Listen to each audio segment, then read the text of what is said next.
TV webinar.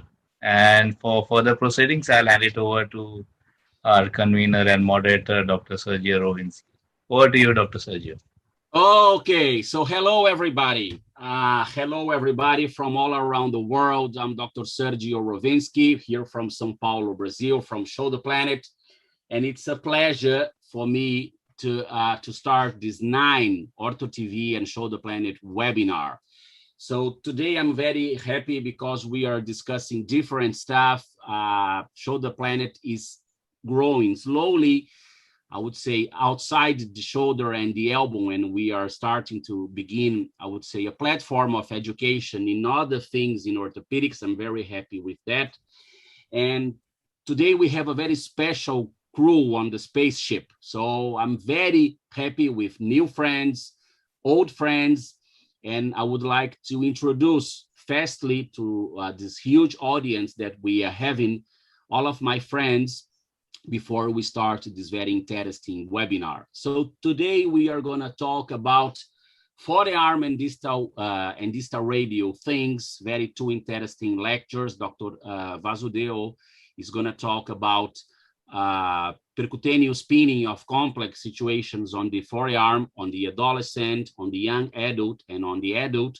And Dr. Tufi, who I am about to present now, is going to talk about when, how, and why to plate the distal radial dorsally. And we still are going to talk about knee, about Hoffa'S fractures with my good friend, Dr. Robinson.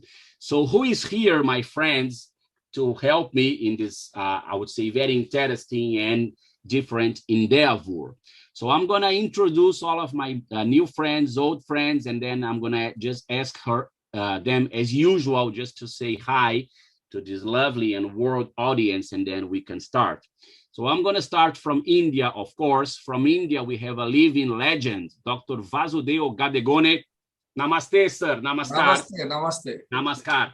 Namaste. Who lives in the city of Chandrapur, in the state of Maharashtra, in a very faraway zone. And he's a genius. He has been for 35 years or more, inventing new implants to fit the socio-economical status of a very poor population, and achieving very good final clinical results in spite of all of the socio-economical difficulties around his universe.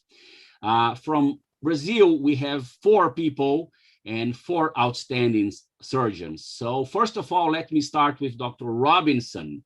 Dr. Robinson Pires from the city of Belo Horizonte in the state of Minas Gerais, 500 kilometers from São Paulo. He's my good friend for 17 years now. We are getting old, Dr. Robinson. And the thing is, he's an outstanding orthopedic trauma surgeon, different from me. I am a shoulder and elbow surgeon who does a lot of shoulder and elbow trauma and the degenerative issue, sure. But of course, he's an orthopedic trauma surgeon, and he deals with all of the parts of the human body. And today he's going to talk about the knee, about a different part of the knee, which is the posterior part of the femoral condyles. I guess I am saying correctly, Robinson, which is the Hoffa'S fracture. Yeah, it's still from the same city. My new friend, I'm very happy to have my new friend, Dr. Antonio Tufi, which is an outstanding orthopedic trauma surgeon, but he's a hand surgeon and he does a lot of orthopedic trauma. So he's going to tell us about dorsal plating of the radius, the distal radius, which is something very interesting. I'm going to learn a lot. Still from my city, from São Paulo, I have 2 good friends, Dr. Elio Cunha, who works with me in my public or in the public hospital in which I work for 15 years, and from which I've been showing so many cases to my Indian friends since 2008 and 2009. He's an outstanding orthopedic trauma surgeon, and he does Elizarov, an external fixator, and he knows a lot about deformities, and he's going to help us too much in the, especially in the knee part.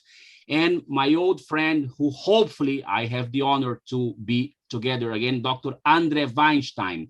Dr. Andre Weinstein He's the medical coordinator of the biggest hospital in South America, Albert Einstein, and people trust him too much over there. He's AO faculty, just like Dr. Robinson and Dr. Tufi, and he's a fantastic orthopedic trauma surgeon. He knows a lot, and he's going to help us, I'm sure, in all of the talks. So it's a pleasure, my friends, to have you here. Without you, this would be nothing. So as we have hundreds and I'm sure thousands of people seeing us, just I want you guys to say a quick hello to everybody. And first, I have to start with my good friend, the living legend, Dr. Gadegone. Just say hello to our friends, sir, because they are waiting for you. Hello, we'll start. And namaste, namaste. Okay, Dr. Robinson, we will start now, okay? Okay. Okay, so we'll start now. You can share, Dr. Vasudeo.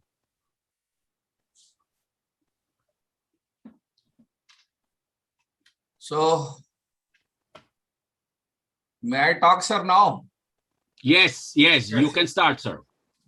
So, welcome all faculties for a very prestigious 9th Shoulderplanet and Ortho TV webinar organized and moderated by Dr.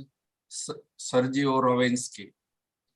It is, I am humble that the stalwarts of Brazil, they are with me, Dr.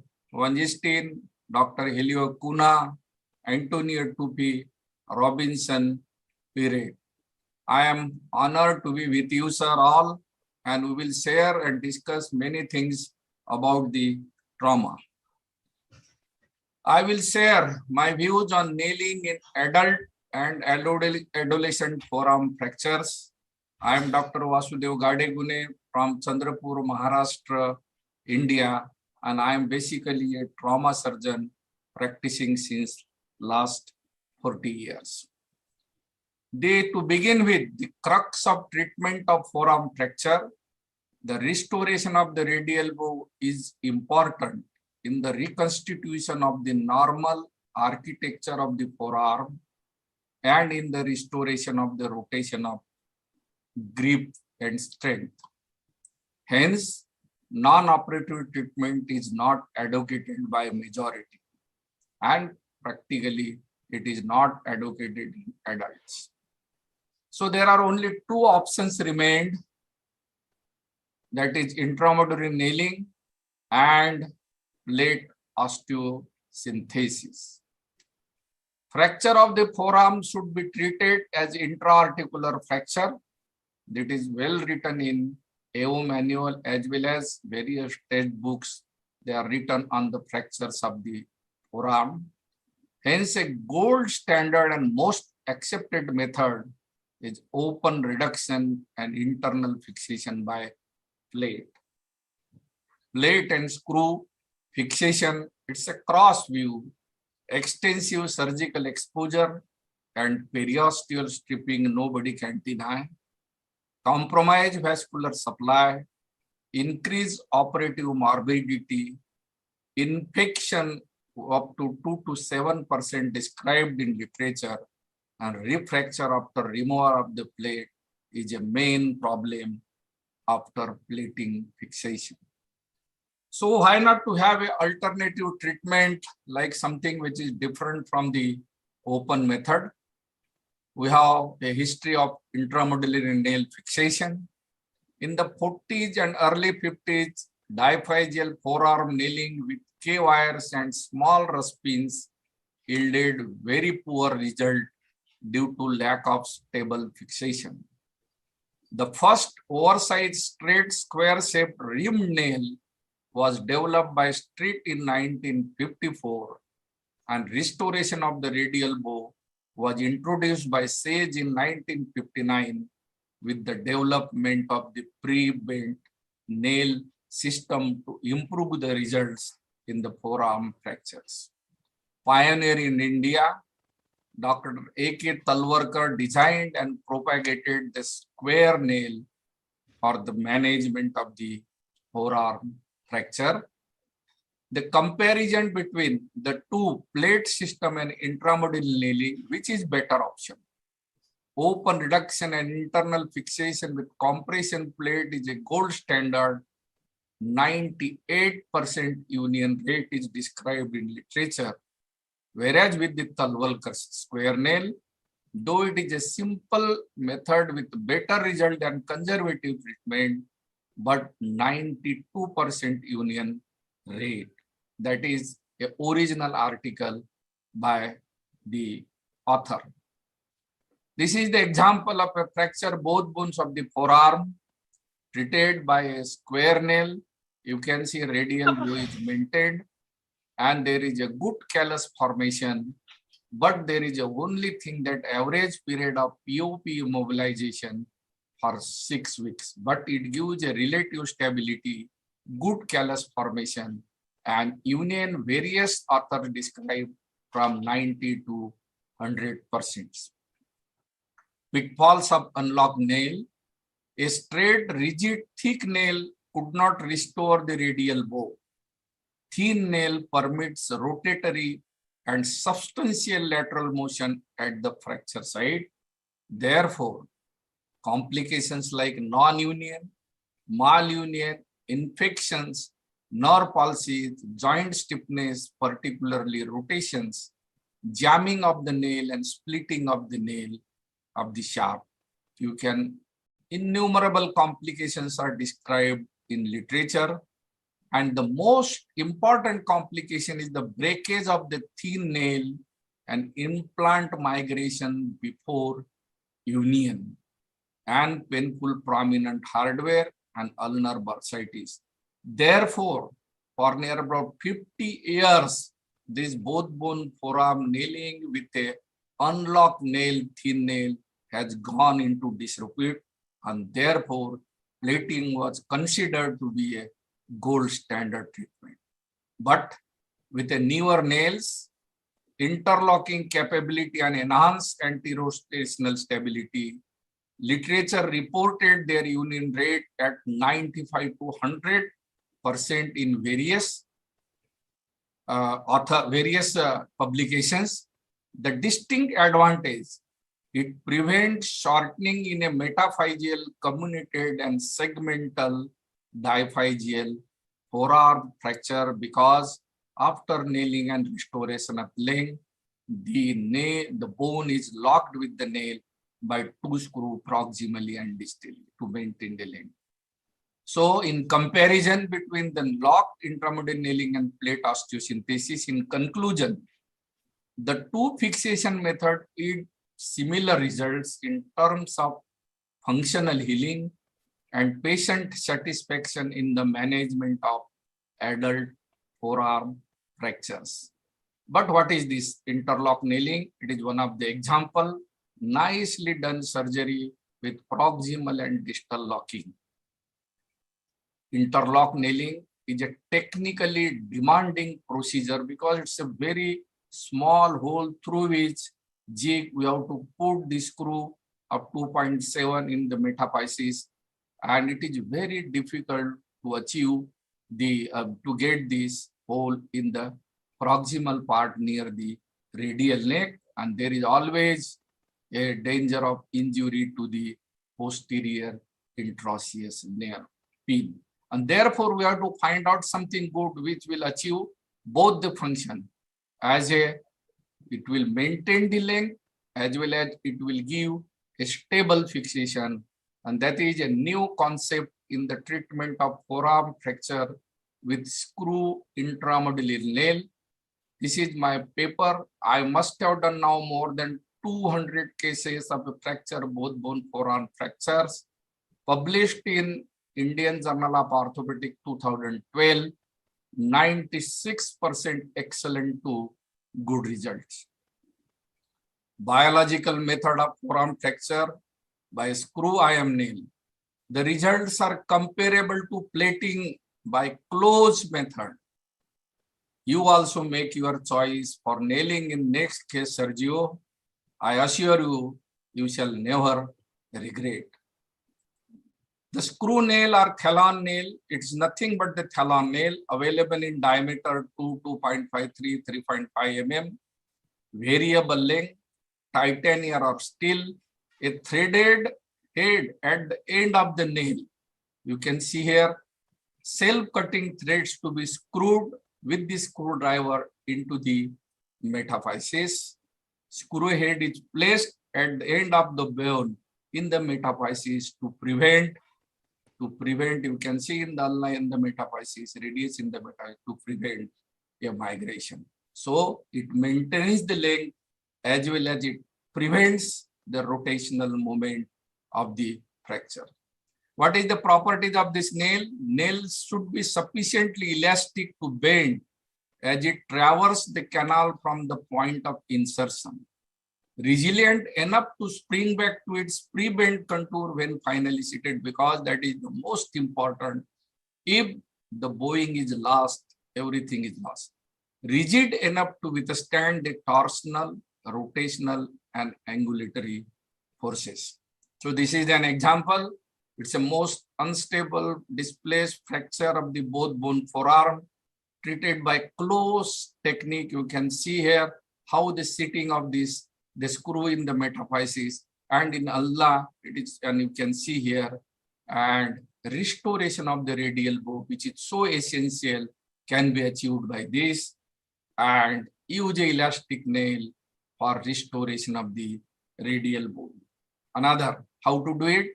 Nail mounted on a chuck. Bowing of the radius can be achieved by the proper contouring of the nail.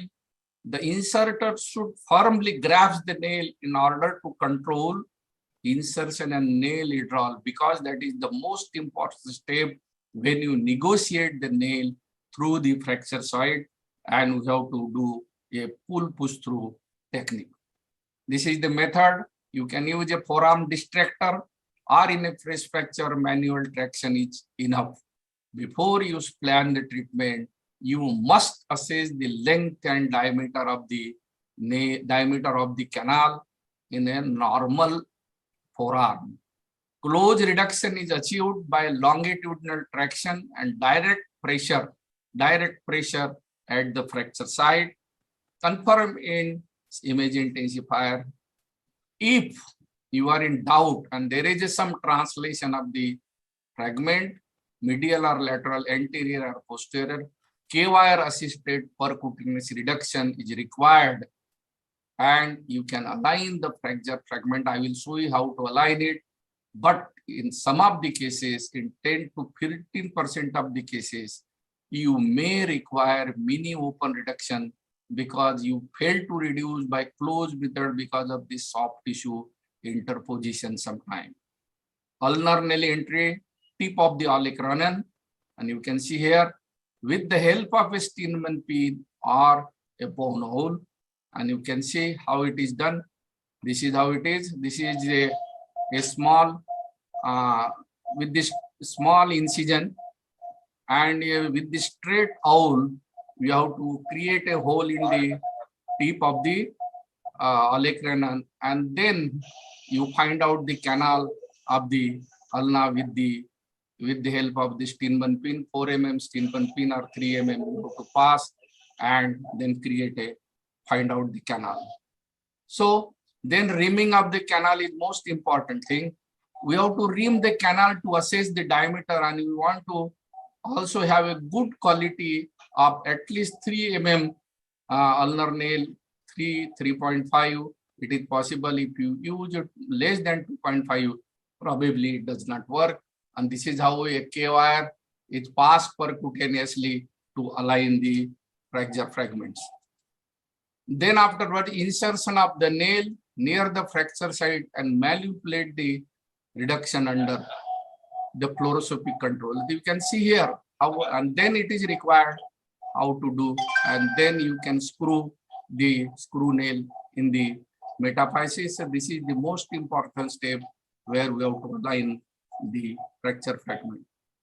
Radial nail entry, identification of the entry point with K-wire, window through the radial styloid between tendon of extensor carpi longus and extensor pollicis brevis. This is, and we have to avoid. We must have this surface marking of the radial nerve, and you must understand where the radial nerve. It is more of a dorsal side, dorsolateral than on the, so therefore your incision should be more of a lateral side. So incision is dilated. You can see a small incision is given, and incision is dilated by a artery forceps to prevent a radial nerve injury. And you can see here how this and curved bone owl is inserted here, and just check it in the C-arm picture. So we have to make this hole in the metaphysis, and then reduction of this fracture is done. And sometime you may require a reaming in the radius, because the radius is a curved bone, and sometimes the isthmus junction, it is mostly a narrowest part. And in that case, you probably may require a, and then the nail is passed. You may take the help of the K-wire, and once you have passed the fracture side, then it is better to do a screwing so that it takes the shape of the radius, and then you stop the screwing in the metaphysis. The nail was advanced with a smooth oscillating movement until the tip reaches the proximal fragment of the metaphysis. Sometime we may require some light blows of a mallet to introduce through the fracture side, because it is sometimes impossible to negotiate with the hand. So this is how use of a percutaneous K-wire to assist the reduction in a displaced fracture. Now, after doing a nailing in the ulna, you can see here in the radius, there is just some translation. The nail has come to the fracture side, but aligning is very important. So just put a K-wire side, align the fracture fragment, see in the AP and lateral X-ray, and just push the nail in the opposite cortex. And this is the image of the K-wire stabilization, reduction, reaming, and you can see lastly, we have to put the screw in the, don't hammer it, because the hammering will create a problem. Removal of the problem will be there, and it may be loosened also. So this is the reamer, and this is the introduction of the nail, and this is, you can see a very small incision. Reamed nail in ulna and mostly unreamed nail in the radius, because the radius nail diameter should be less, otherwise it is very difficult to mold along with the radius curvature. Traction release, nail forwarded, and before you close the wound, you must find out is there any distraction. That is the most important. So you have to compress it, see all the movement, whether your fixation is stable or not. And this is the exactly you can see in the metaphysis. 1 or 2 serrations we keep out, otherwise removal is difficult. And this subchondral bone placement will prevent your shortening. So this is how, in a disparity of the canal, how it is to be done. Because the radius is a funnel in the proximal part and distally it is narrow. In that case, another nail of a different size, this is the translation, different size of the nail, length passed across the fracture site into the medullary canal till further negotiation is not possible. So as soon as you pass a small stabilizing nail, there is alignment of the fracture fragment along with the nail. And this is the example, unstable fracture with a wide canal proximally. This is this two. And you can see here, this is the translation is there, and how the translation gets corrected, you can see here. This is how, and you can finally, as soon as the nail, small nail crosses the fracture side, the alignment of the medullary canal can occur. This is how it is. Again, you can see it here. This is the track. This is the translation, and translation is corrected because both the fragments of the fracture, they are aligning. And this is the same example of this stack nail and good reduction and restoration of the radial length. Mostly clothes and cosmetic procedure, use a boil broke past, achieve a stable fixation if required by stacking above elbow cast. This is another example. You can see here how this is fracture both bone. This is the entry point, and how with the K-wire the fracture is aligned, and this is how a very small incisions you can do the surgery. So I will share now the examples. Fracture at the same level, unstable fracture. Plating is the only treatment of this. I don't deny, but you can see here how a radiological and functional outcome of this patient after 4 months of follow-up. Another example, a upper 1/3 fracture, interlocking. It is very difficult. If you do a plating also, there is always a problem of the posterior interosseous nerve. This method prevents injury to the posterior interosseous nerve. It is common to observe while doing plating and interlock nailing. Another example, very distal fracture of the ulna and a fracture of the radius like Galegia fracture. You can see here a restoration of the radial bow, restoration of the functional and interlock. This is another example, fracture both bone from at a different level. Again, you can see there is a perfect restoration of the radial bow, healing by callus formation, and good functional outcome. This is another a very distal third. It is like a Galegia fracture. You can see here at the junctional jaw, very unstable fracture. Stack nailing, restoration of this bow, and perfect union and function radial. So I can show you an innumerable example of this thing. Another example, most unstable fracture, fracture both bone at the same level. And you can see how nicely the fracture stack nailing up. We have to find out whether the nail is stable or not. In that case, you can use a stacking in one of the bones. So this is in conclusion of this stacking nailing. Stack flexible nailing technique of radius ulna in adult can be a viable and easier alternative to floating. We can confidently avoid plaster immobilization of nailing. Another example, inferior radioulnar joint is displaced. This is the fracture both more. He is 110 kg. 2 wires are passed, and you can see perfect restoration function of the anatomy. In a comminuted fracture, it is said that the nailing is contracted. But if the length is maintained and the fracture is left closed, the bone grafting is not necessary. They heal. Actually, the loose fragment, they heal around the nail. Just we have to maintain the length at the two ends. Close reduction, intramedullary fixation. So it can maintain the length if the nail is placed properly. Subchondral bone and comminuted fracture heals around the nail. Revision surgery for plate failure, modified Nichols technique, plate failure, and this is the restoration of the function and union. Another example, osteoporotic lady, failure of this hybrid osteosynthesis, done a nailing and a bone grafting, fracture united. So after this, I will go to Galegia fracture. Reported incidence of fracture pattern estimated to be 7% of the all forearm fracture in adult. Anatomical consideration, radius is a curved bone. Its concavity faces the ulna. The medullary canal of the radius is funnel shaped in the distal third and curved and narrow in the middle third. Because of this anatomical configuration, the radius is somewhat unsuitable for the intramedullary fixation, I don't deny. And plating of this fracture of the radius is the most suitable method. Provides rigid internal fixation and stable reduction of the distal radioulnar joint.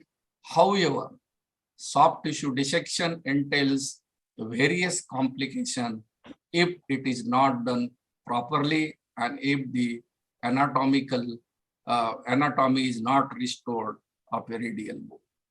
So this is another paper I published in Indian Journal of Orthopedics, percutaneous osteosynthesis of a Galegia fracture dislocation, and I will share some of my cases. So bowing of the radius can be achieved by a proper contouring of the nail. This is to maintain the normal rotation of the radius on ulna. You can see here, this is the height of a Galegia fracture. Inferior radioulnar joint is dislocated and perfect restoration and union of the fracture after 4 months follow-up. Use a pre-contour nail for radius. How do I do it? same window through the radial styloid between the tendon of extensor carpi radialis longus and brevis. This extensor pollicis brevis. Same principle as I saw, and you have to do the same pattern of nailing as you do in both forearm fracture. Pitfalls and pearls in the Galegia fracture. What happens now? When the nailing a distal shaft fracture, the tip of the nail will cross the fracture side here and press on the opposite cortex because our entry is eccentric. We are going from the wide canal to a narrower canal. So what will happen? There will be some displacement may occur in the low Galegia fracture. In that case, what we have to do is same. You can see here how the translation can be corrected by a thinner nail, shorter nail, and just as soon as you correct the translation, you cut the nail to that level. And you can see how beautifully the alignment of this fracture has been done. So two nails of a different length and size stacked together provide a stable fixation in both angulatory and rotational plane. So additional rust nail, you can put it here and you can impact into the metaphysis. So this is the example. You can see here there is a translation and it is corrected by putting an additional nail. Another, what is the problem of DRU joint? Sometimes it is possible. In that case, the forearm is rotated to assess stability of the construct and any distal radioulnar joint instability. And if it is unstable, I use a 2 to 2.5 mm K wire from ulna to radius in a reduced position for at least 3 weeks to stabilize the inferior joint. This is the example of this Galegia fracture, most displaced fracture with inferior radioulnar dislocation. You can see a radial bow is maintained, stacking at the fracture site, and this patient has done very well. Another examples, after this a high Galegia fracture, restoration with the stacking after removal and full function. So there are so many innumerable examples I can quote with this, that yes, radial bow can be maintained. It unites by secondary intention callus formation, and inferior radioulnar joint can be managed by a supination cast for at least. This is another example, very displaced fracture, unstable. You can see here the nail is stacked and ulnoradial wire and full function, and you can compare with the normal. There is it is very difficult whether this is the which fracture, which bone is fractured. Close intramalleolar nailing can be also be done in an isolated ulna fracture. This is a lower 1/3. This is a segmental fracture. This is another lower 1/3 fracture, segmental fracture. This is in the radius. You can see isolated radius. Just put the fragment together. Everything heals around the nail if the length is maintained. And you can see here is such a comminuted fracture. Maintaining the length is also difficult, but we have to choose a proper length of the nail and fixation. If you do a plating also, there is always a chances and for beginner a injury to the posterior interosseous nerve. Other example, and there is a healing of fracture. So the same principle I use in adolescent fracture. Only thing is that we have to change the entry point. For proximally lateral entry point, as you know, everybody, and this screw fits into the sparing, the epiphyseal sparing part. And one or two we can keep outside to remove these things. Same thing is for radius on the lateral side. And these are all examples. You can see here how this is the sparing of the epiphysis. It is a sparing of the epiphysis. Here is also you can see the sparing of the epiphysis. What this additionally by elastic, instead of using a plain elastic nail, these serrations they fit into the metaphysis, prevents rotational movement. Therefore, patient can be mobilized early in children because only they require a mobilization, a healing of fracture for at least 6 to 8 weeks. The fracture heals. These are all examples you can see here. These are all examples of the forearm adolescent fracture. they are healed beautifully with restoration of the radial bone. So against nailing, what is the against nailing? A plaster causes a permanent stiffness of the joint. I think it's a myth. An uninjured joint never gets stiff if immobilized up to 6 weeks in any form of splint or plaster. John Chanley. This has already been described in the textbook of a conservative methods of the fractures. Incomplete reduction of the one bone might produce a distraction of the other bone. A very famous photographs of this scene. This is ulna is a relatively straight bone, so no issues in nailing.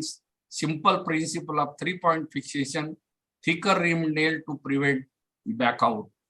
Problem is with the radius to restore the radial bow. If you restore the radial bow, all problems will be solved. So caution, what to do when you are putting eccentric entry, hence use a pre-bend nail to restore radial bow. In clinical practice is rarely observed, but with the careful thumping and compression, distraction can be reduced. And if at all it occurs, for example, of a bone, one bone is uniting, other bone is, so there is a translation not uniting, and you can see additional plating, revised with additional plating, keeping the nail in situ and the fracture has united. So some loss of radial bow. How? Loss of radial bow leads to restriction of the rotation of the forearm, that is against nailing, as the platers, they say it's a myth. Good union and full function at the forearm. This is the same picture. You can see here an example of some loss of radial bow, such a displaced fracture of the, you can see both bone forearm. This has been treated. No functional impairment is seen. So if the loss of bow is because with the nailing, you get a smaller loss of bow, not a much loss. And now this is the example of a segmental fracture of the radius done by a closed method. There is some translation, there is some inferior radial nerve joint disparity. You can see still the fracture is united after 12 months, full function, closed technique. So this is also a dilemma when even after some disparity in inferior radial nerve joint, the functionally this patient is good. General observation. Some terminal RMO may be lost, especially in supination of the forearm. But the majority of the work which can be performed without full supination and over the period, they compensate, and you can see here, these are all the things they do it by some limited motion of the supination. So this is how it is, a distal third fracture at the same level, terminal loss of RMO, but no problem with the patient, and you can see the fracture is united perfectly, but there is some problem of full supination. So proposition, how it compensation? When both forearm bones are fractured, if the radial bow is lost, the ulna and shoulder probably adapts to allow a full rotation. In isolated radial soft fracture, it is probably more important to retain the radial bow. And how it compensation can occur?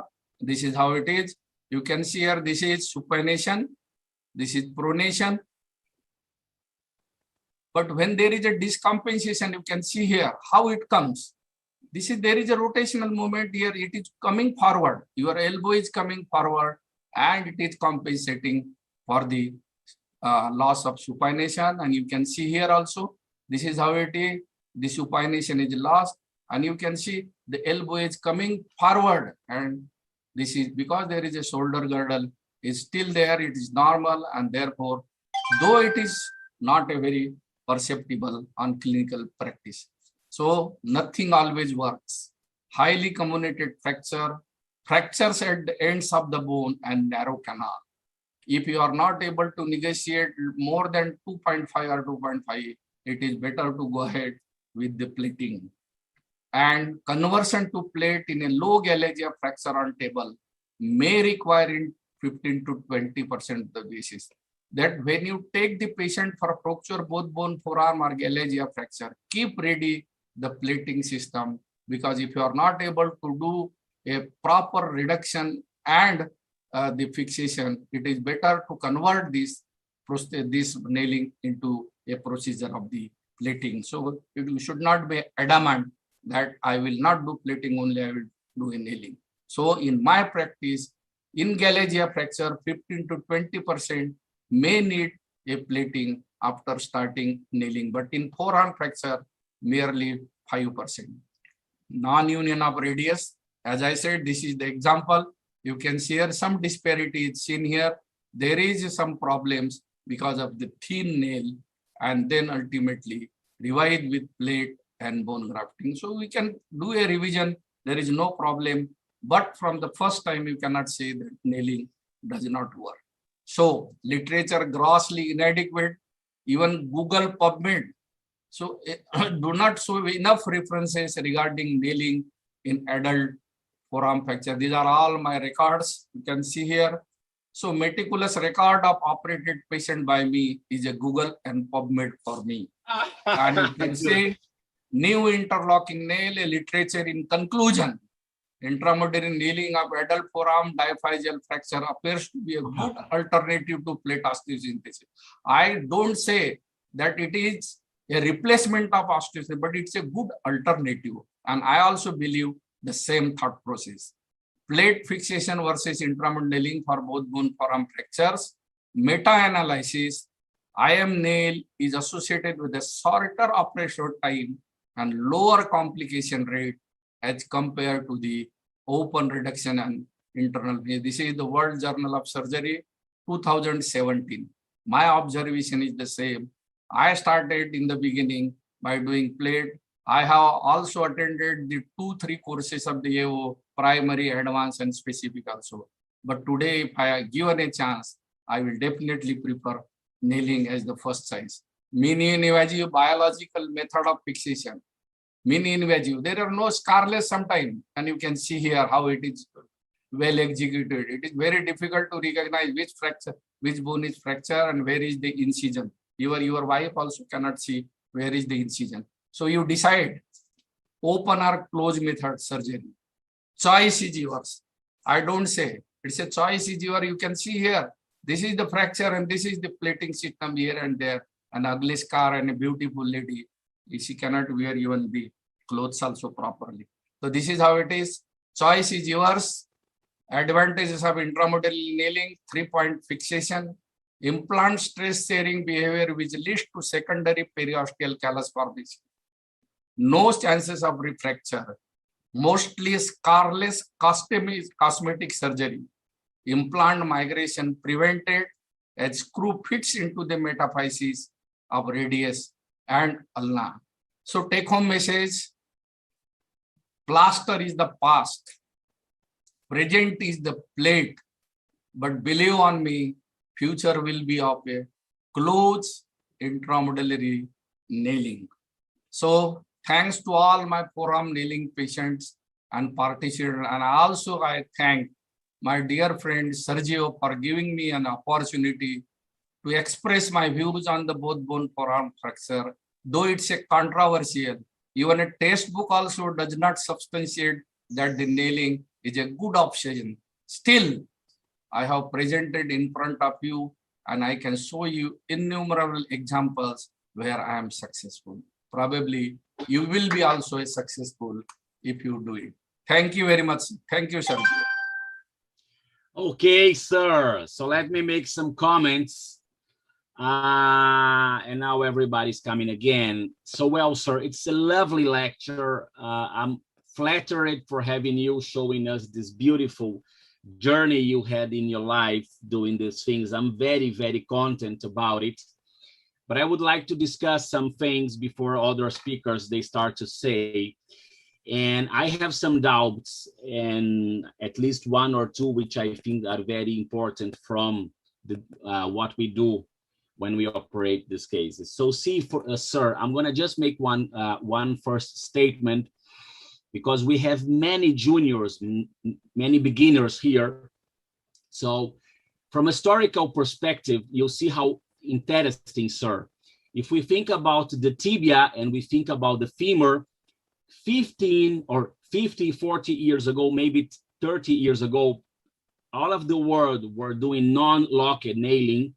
with many implants, rush nails and ender nails, and we had all of the problems you mentioned, it, malrotation, back out of the implants, and then the world understood that we should do locket nailing of the femur and of the tibia.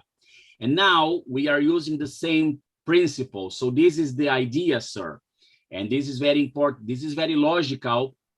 And this is something for the juniors to understand, all of these principles, because, sir, when we are talking about the tibia, the femur, the radius, and the ulnar, we are talking about long bones, and the principles, they basically are not different.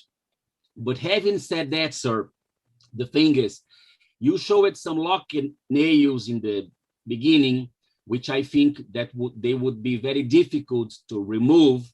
And this is something that I would say is relatively resolved by you, sir, because I think that whenever you have to take out all of these implants of yours, is the nail with the screw, it's not exactly difficult, and it's not, I would say, very harmful from a soft tissue point of view. So I have two questions, sir, and then I would like to listen to the panelists, especially regarding my second questions. The first is, whenever you have to take out these implants that you beautifully described, sir, is it difficult, especially on the radius, because on the ulna, on the olecranon, I think it's a little bit easier. What about the difficulties in removing these implants? And secondly, and Dr. Robinson remembers that, when we were in the last webinar, when you were showing us your beautiful technique and similar technique on the clavicle, sir, we were discussing, and I discussed it a lot with Dr. Robinson, that opening the focus to do an open reduction with a mini open, as you mentioned it, it's not a sin, because I learned it in my residency that it was a sin, and then you would go to hell if you did this. And we discussed it a lot, that it would be not a sin if you do a mini open whenever needed, not all of the times, but whenever needed. So having the same principle, don't you think that if someone, especially less experienced than you, sir, do a mini open to do a reduction, that would be something quite acceptable, because in spite of that, we would still have a minimally invasive surgery. I would like you to comment on this both sides, especially on the second issue, because I think this is very important from a practical point of view, especially for beginners. And then I would like to listen to the panelists about this. So why don't you? A wonderful question. Thank you, Sergio, sir. What happens, the screw threads 2 or 3, we have to keep outside, so that if you give incision while removing, you are just able to see that it is the screw here. And there is no problem of identifying the site, because of now we are doing all, it is under CR picture. So we give a small incision, locate with the K-wire, then nibble out some bone at the screw level, put a screwdriver and just don't rotate it in. Because it is in the metaphysis, so removal of the screw is not a very difficult job. In case, if it is tugged up also, so what we can do, you just do a nibbling around the screw hole by giving a very, probably it will be a very small, a very difficult, very large incision as compared to the previous incision, but you can identify, nibble it out, then with the nose plier you can remove it. That is the one. Second, on the contrary, beginner should try 1 or 2 times if it is a close reduction is there. Otherwise, it is better to give a very small incision of near about 2 centimeters. Yeah. Negotiate the nail through the proximal fragment, see it, then again put it into the distal fragment. You have 2 advantages. If the canal is very narrow, you can do a retrograde rimming of the canal. I do antegrade rim, but you can do a retrograde and see the canal also. That also possible, so that you can pass a thicker nail. Small mini incision does not give any problem in healing as well as bone healing and wound healing. And I think beginners should try first in ulna, mostly a close technique, but in the radius probably you may require some open reduction. Now, which nail to be first? Whenever I do a nailing, I take the patient after reduction, one of the 2 bones will be reduced. whether it will be radius or ulna. So do a nailing in a reduced bone first. Yes. Whether it is a radius or ulna, mostly it is the ulna, which is very straight, so that you can easily negotiate the nail also. So perform the nailing of the ulna, and then you go for the radius. So radiusly there will be some translation will always be there, because now you cannot give a traction. So that with the K wire, you manipulate and align the fragment. You can use the 2K wire also here, anterior-posterior and mediolateral also to manipulate. Or you can also give a hole in the percutane. You can use a Sanch pin also, there is no problem. You align the fracture fragment, unique article, eccentrically place Sanch pin up near about 2.5 or 3 mm. And then you just negotiate. So it is not a very deep. But I say a newcomer should try 1 or 2 times. It doesn't come, give a very small incision, see the fracture side and negotiate. So, because, sir, see, this is something that I've been listening for a lot of time. Minimally invasive surgery is a philosophy rather than being a scene to do a mini open approach. So I think this is very important. And in my humble opinion, sir, I don't do this technique, but even if you go for 2 centimeters to 3 or 3 and something, it's still reasonable rather than be spending 10 hours passing the nail, especially if you don't have experience. I think that this is very important. And we discussed that on your clavicle presentation. Dr. Robinson was telling that he agrees with me, and I learned these concepts over there. But having said that, I would like to listen to the panelists about this beautiful lecture, and especially, again, this idea of whenever needed, doing a mini open approach on the focus, because we have many juniors and I think that this is important for especially beginners. Dr. Robinson, you start, my friend. Any issues, any comments about this very interesting technique? Thanks, Sergio. I think Dr. Gadegun is always thinking out of the box. He's impressive. It's outstanding presentation. Congratulations, Professor. This is a very, very nice, cost-effective technique.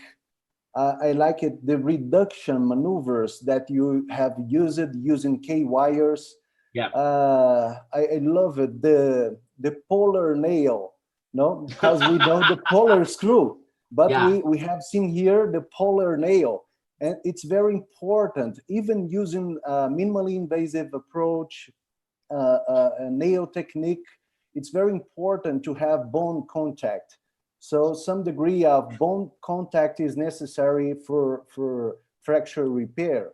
So I love it, this technique. Congratulations. Thank you. And Sergio, you asked me about the need of minimally a mini open for reduction of the fracture. It's not a crime. So as we told you at the last webinar, it's very important to reduce the fracture, to have bone contact, to have the possibility of a good fracture repair. It's very, very important. Yeah.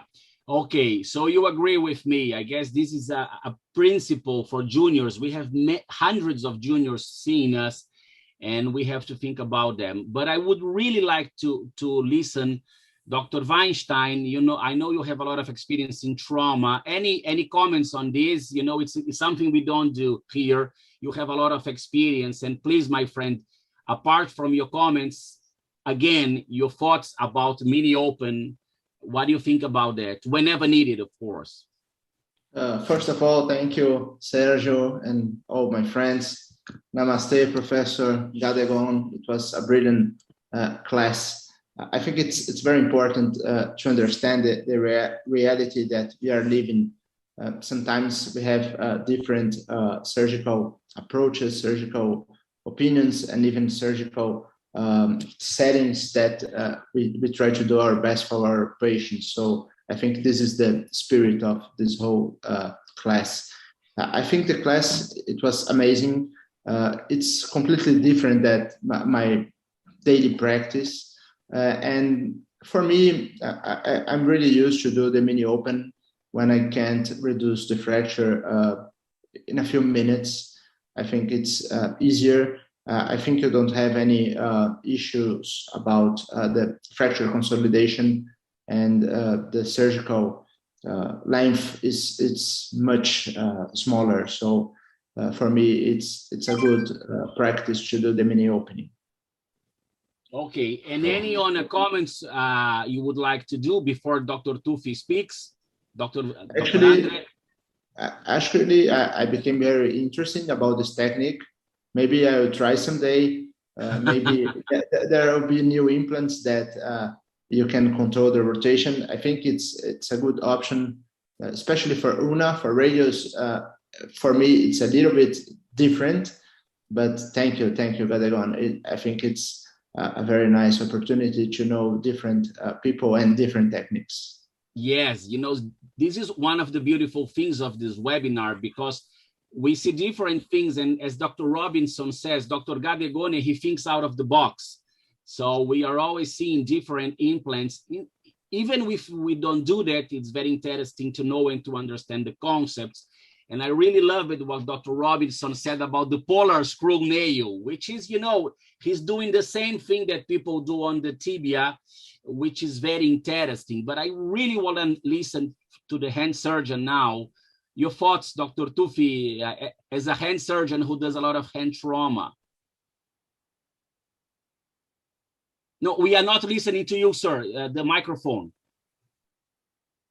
Sorry. Okay. Congratulations, Dr. Gadegon. Really impressed with your results.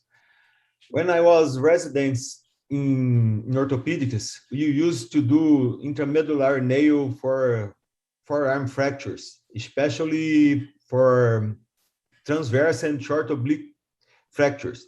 But we used intramedullary nail from Roche's nail, and we have some good results, not as yours, because you show us more complex fractures, include the Galeas fractures.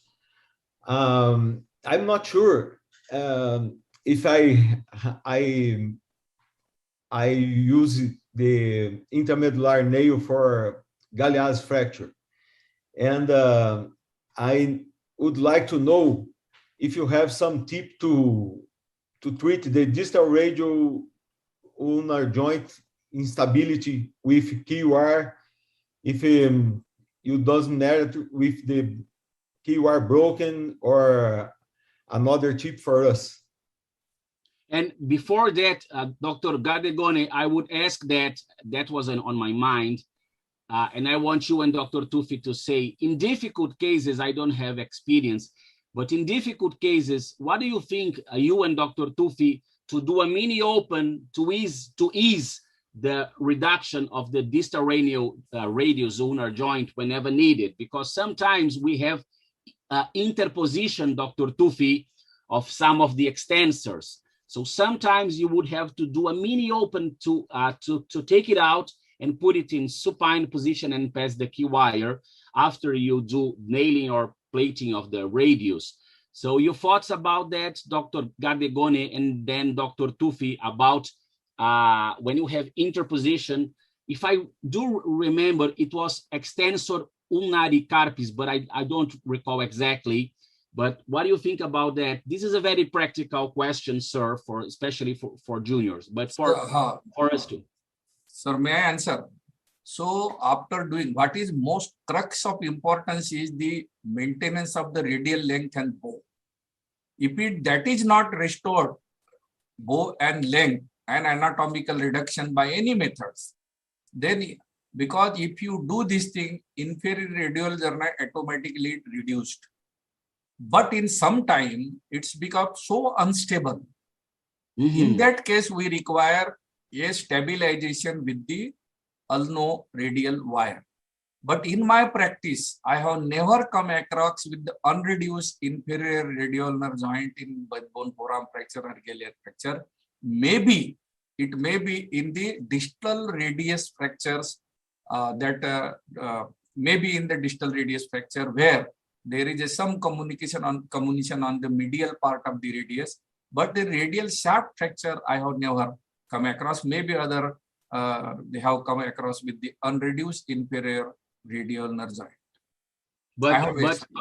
But Dr. Gadegone, have you ever had to open the distal radius ulnar joint? No, that is what I am telling, that in my practice, I never had this occasion to open the inferior radial nerve joint. Okay. But probably I don't deny that it may be once upon a time you may come across. No, I am mentioning that because as we know, it's described on literature. Yes, Dr. Tufi, have you ever had to open a dorsal approach on the distal radial ulnar joint to be able to reduce the distal radial ulnar joint? Because I think that would be difficult. I only know this in the books, but what do you tell me? I know you do a lot of complex for the arm and hand trauma, sir. So I would love to hear you, Dr. Tufi.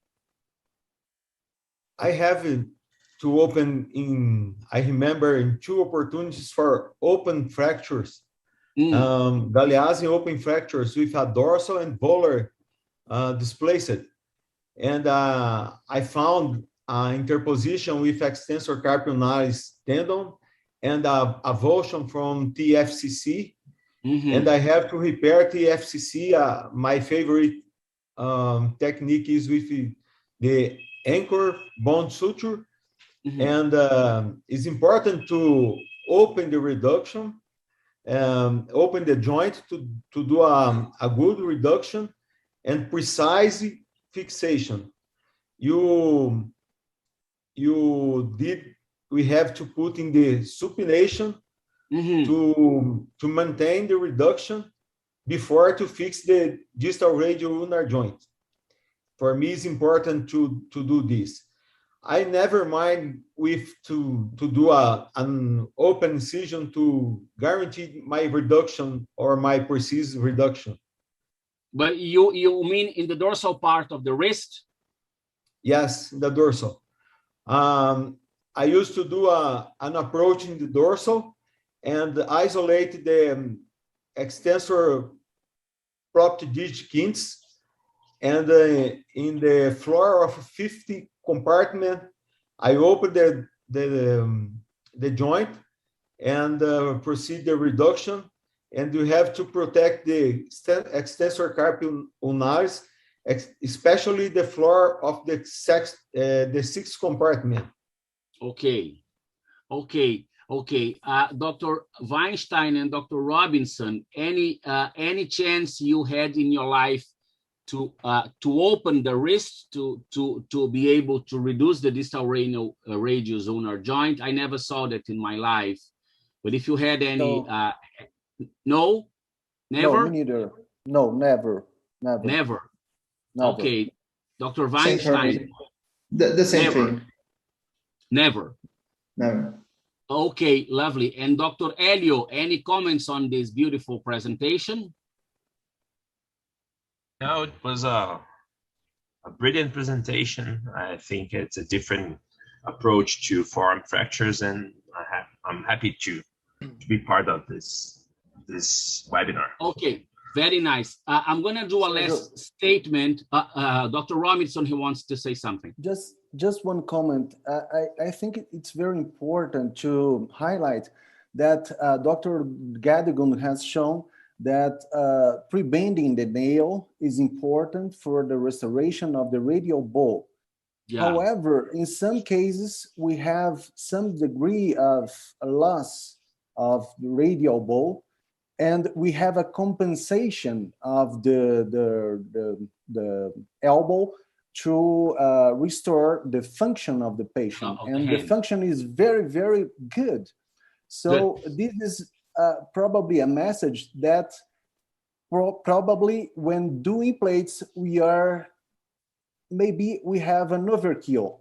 No, the need of anatomic restoration of the radial bow is maybe an overkill, because it's very interesting. Dr. Gadogun, this is a very, very interesting message.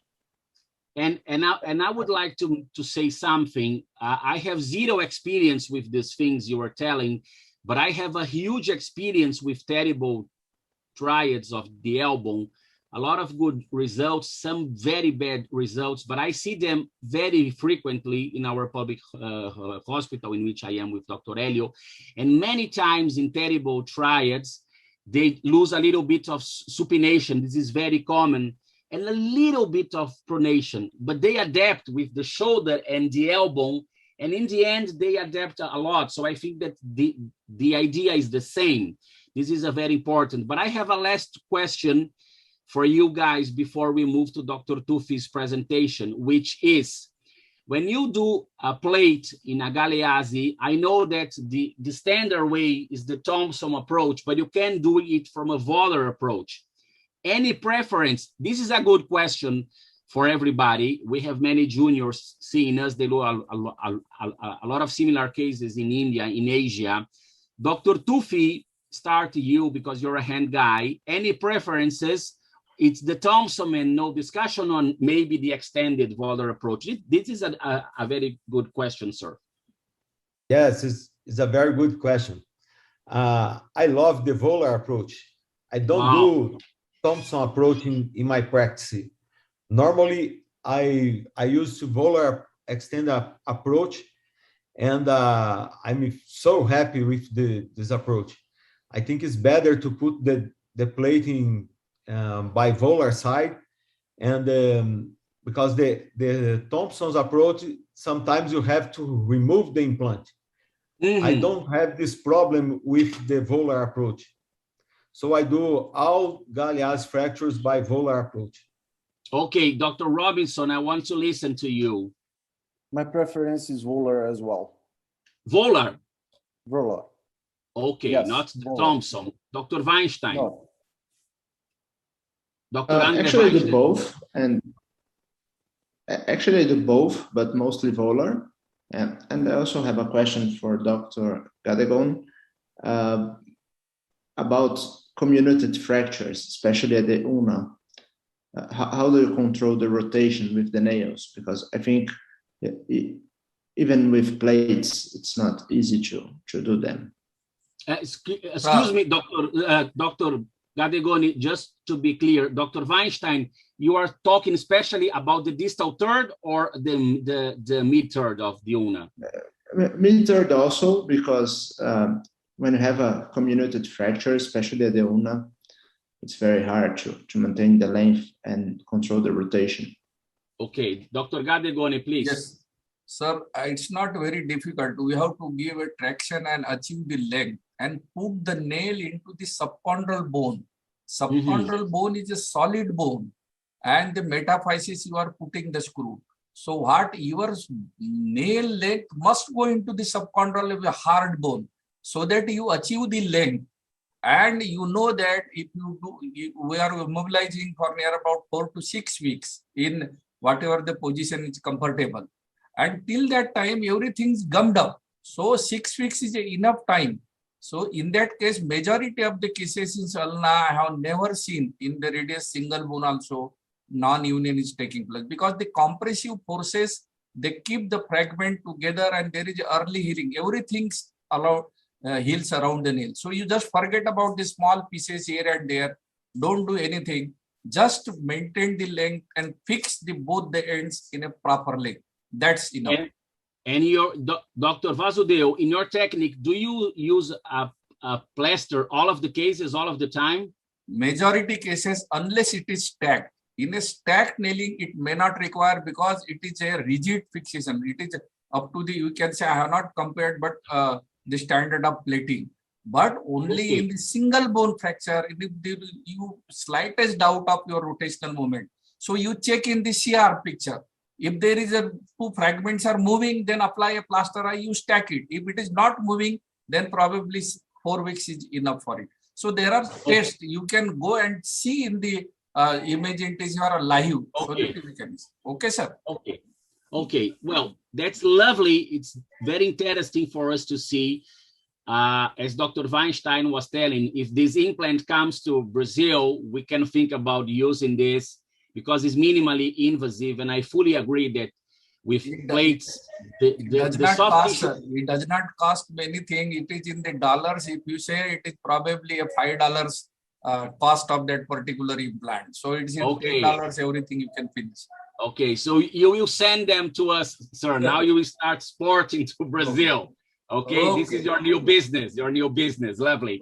So let's go now to Dr. Tufis. I'm very interested in his talk about when, why, and how to do dorsal plating of the distal radius. Dr. Tufi, please share, and we can see your interesting presentation, sir.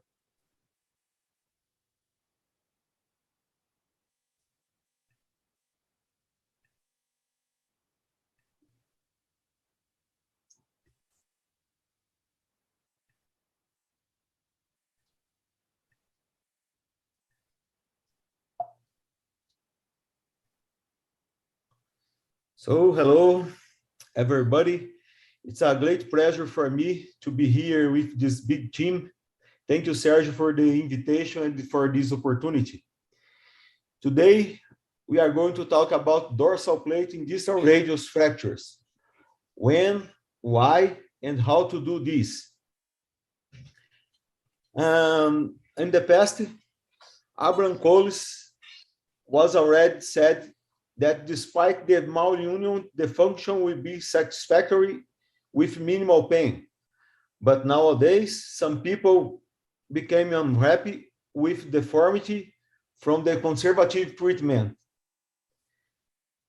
The epidemiology shows us that 85% of these fractures are dorsal and 15% are volar displaced. And 50% are extra-articular and 50% have interarticular involvement. Currently, the energy of trauma has increased. We found greater joint commitment, younger patients and elderly patients with high demand in a bimodal distribution, causing pain and dysfunction. There are many classifications for the different fractures patterns, but for me, it's important to determine the key fragments as per the Rintringer classification, because different fractures need different solutions.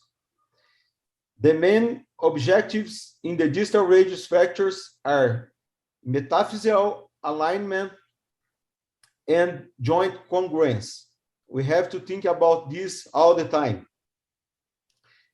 So to maximize the patient's outcomes, we need to focus on patient-specific treatment, customize your treatment, and to achieve a pain-free and functional wrist. For this, we have to reduce the complications of management, making an appropriate implant choice and precise surgical execution intraoperatively to fix the fracture. The AAOS recommends vitamin C to reduce the complex regional pain syndrome. It's a big complication for us, it's a big problem. And the last but not the least, encourage the early motion. So we have to decide between dorsal or volar fixation. What's the best? For me, we need to do the precise indication for any kind of fracture. The history shows us that the dorsal fracture was equal to the dorsal plate. They start to put plate on the dorsal.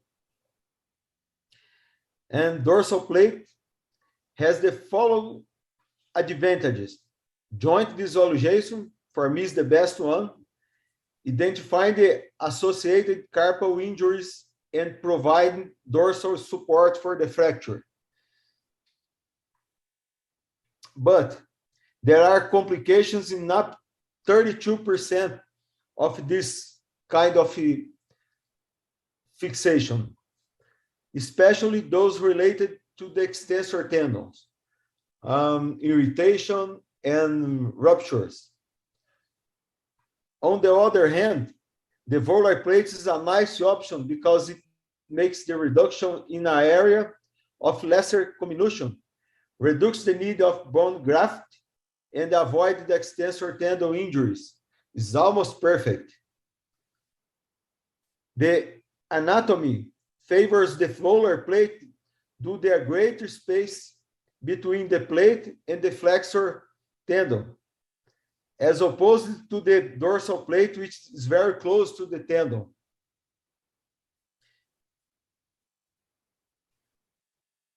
There are a lot of papers about complications within the treatment methods of these fractures. It's very important to define the type of complication.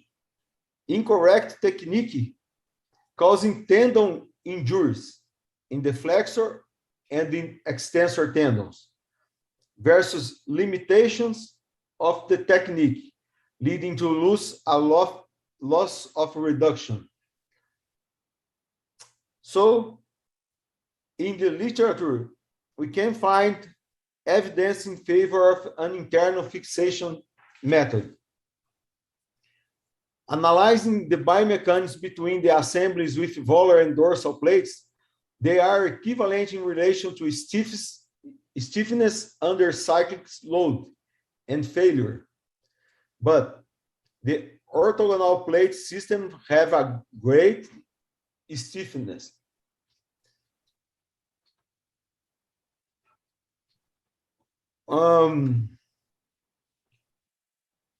That study that compared the locked plates and standard plates showed that locked plates have greater resistance to the failure and great stiffness to cyclic loading.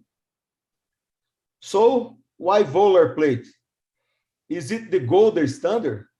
Of course, the majority of surgeons prefer volar plate. But the idea was volar fixation of dorsally displaced unstable extra and interarticular distal radius fractures. Volar plates allows anatomical reduction through a volar approach, stabilization with a fixed internal fixation device with subchondral buttocks and no violation of dorsal comminuted area. It's important to maintain of anatomic continuity of the extensor tendon sheaths, the periosteum, the dorsal retinaculum, and the vascular supply to dorsal fragments. So, is there a place for dorsal plates? The answer is yes. Of course, the volar plates does not work for all kinds of fractures. So, what the indications for dorsal plates? First of all, we have to define the fracture pattern before indicate the dorsal plate. Displaced articular central fragment is a very nice indication for dorsal plate. Pay attention with this fragment.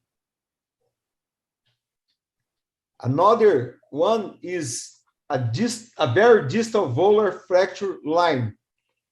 It's important to define this line here before to choose your implant.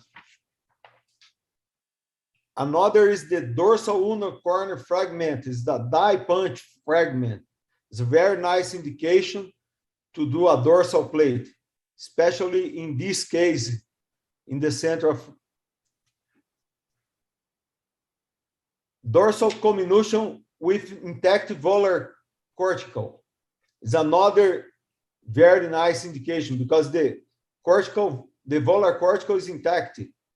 So you have to do a dorsal approach to make a direct reduction and put a dorsal plate here. Another one is a dorsal sharing fracture. That is an uncommon lesion. Less than 30% of all the fractures, but no true series in the literature. But it's important to pay attention with the step. For example, in this case, surgery by dorsal approach with a specific fragment fixation and a dorsal plate associated. to make a better support for the fracture. We can see a very good result.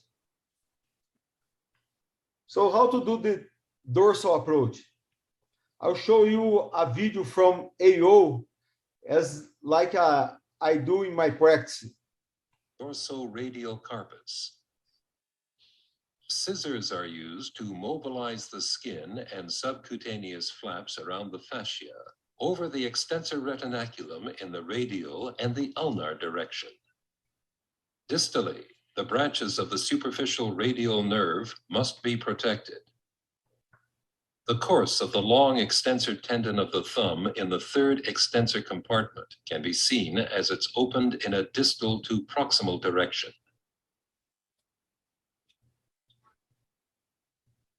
The long extensor tendon of the thumb is mobilized and snared.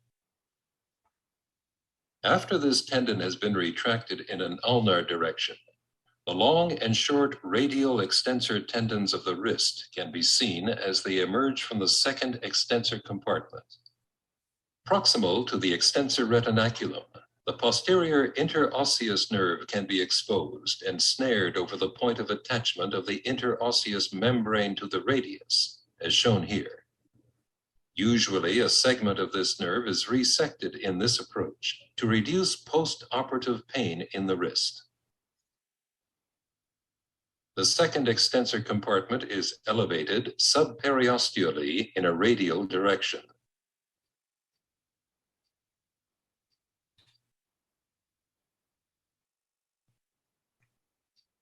The course of the short extensor tendon and the long abductor tendon of the thumb are shown here with the scissors before they pass into the first extensor compartment. Because the fourth extensor compartment is elevated subperiosteally in an ulnar direction, the dorsal surface of the distal radius is exposed.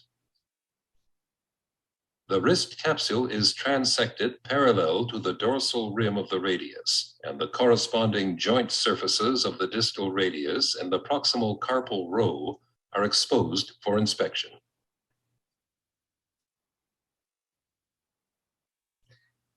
Now I'll give you some tips for dorsal approaches, radial, central, and ulnar approaches. Radial is for the lateral column. Watch out for the radial nerve branch, head between the first and second tunnels. The central approach is indicated for the radial and intermediate columns. It is performed under the second and fourth tunnels. It's important to use this to do the orthogonal plates for dorsal fractures. And associated with the arthrotomy, it allows an excellent visualization of the joint. Ulnar access is for the intermediate column, as in the case of die punch isolated, for example. So the arthrotomy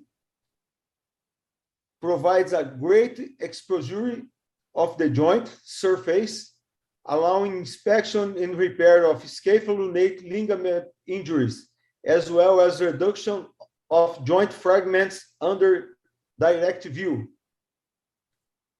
We do the same approach for the dorsal, and we open in the third compartment to release the extensor pollicis longus.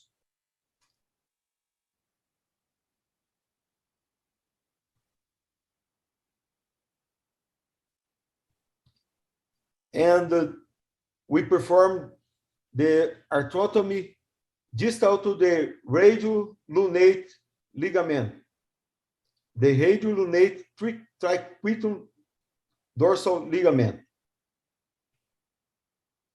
Here we can see a scapholunate injury. It's very nice to treat this kind of injury by this approach.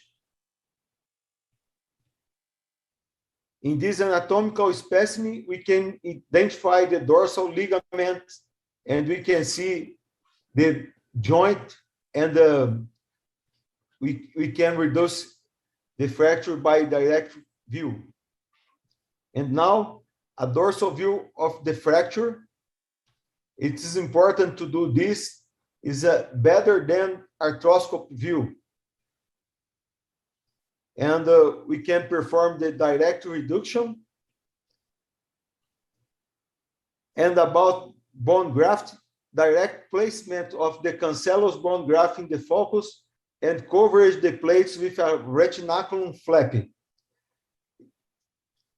So how to avoid extensor tendon injury? This prospective multicenter trial showed 22 complex fractures with 5 irritation of the tendons in the second compartment. And another paper show us how to describe a flap to protect the extensor tendon. The flap will cover the implants. In this case, 2 plates. It's possible to do a flap to cover them, and then to protect the tendons. Now we talk about the many types of dorsal plate.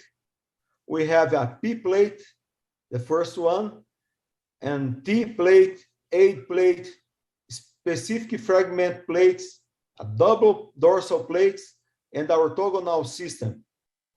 The evolution of locking plates for distal radial fractures gave us a new technologies, and for me, the most important is variable angle with lock and compression plate.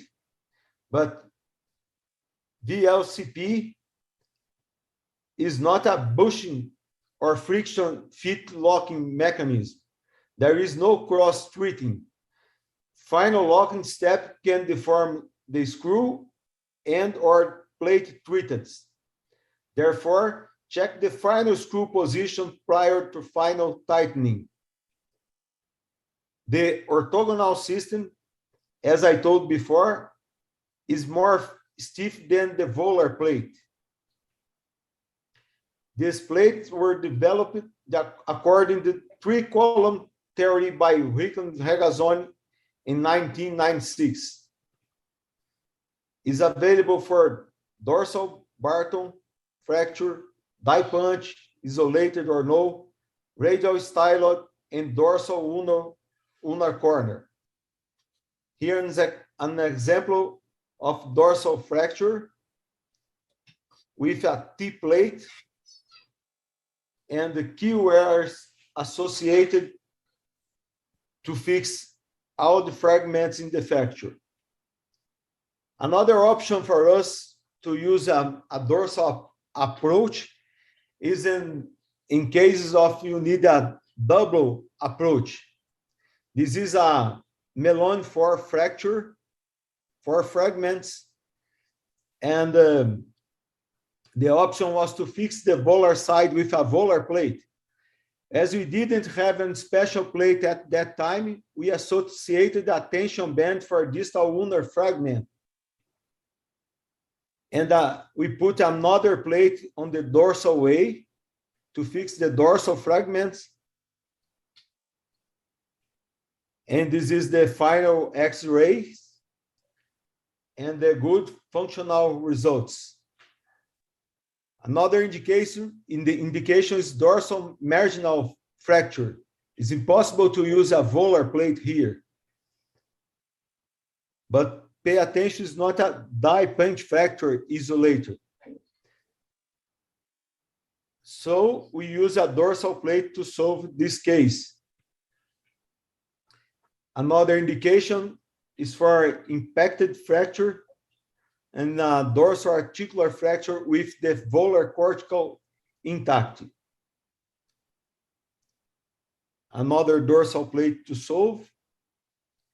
And in this case, in an extremely distal volar fracture, it's impossible to use another volar plate here unless you use a hook plate associated or not another tension band, another method associated.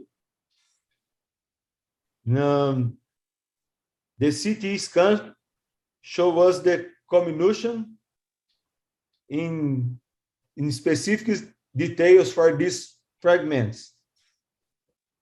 We used a dorsal P plate, is an old plate. And here you can see after remove the plate or surgery in 2 stages, and excellent functional outcome. This other case is a female, 47 years old, with a dorsal ulnar fragment and distal volar fragment as well. The option was the orthogonal system, and we got a very nice functional outcome. Other female patient, 52 years old, and the CT scan is important to define the fragments. We can see in the movies from the CT is very helpful. You can see the stepping into the joint.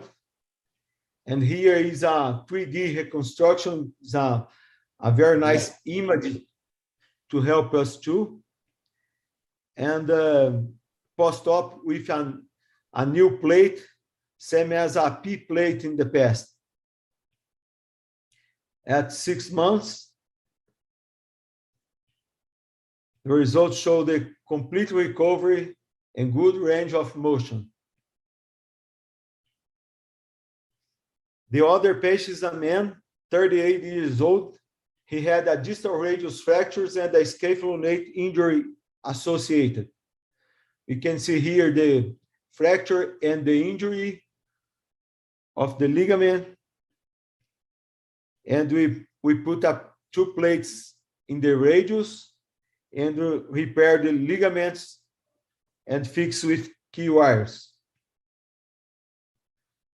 The last indication that I put here is a malunion in the distal radius fractures, and the CT scan shows us the articular step, important articular step, and the option was to do an osteotomy and dorsal plate fixation. This is the final result. So, in conclusion, dorsal plate have a precise indications. Radiocarpal arthrotomy is viable. Coverage of the plate for tendon protection with the flaps from the retinaculum is a lot of models from plates. You have to customize for your patient, and consider the surgery in 2 stages.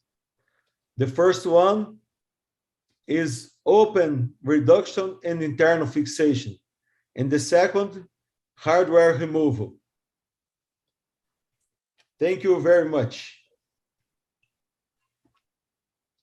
Well, Tufi, very, very beautiful. I was in doubt of a lot of things, and now you answered many questions, many doubts. I was thinking about this lecture all of the last 2 or 3 weeks. Beautiful, beautiful.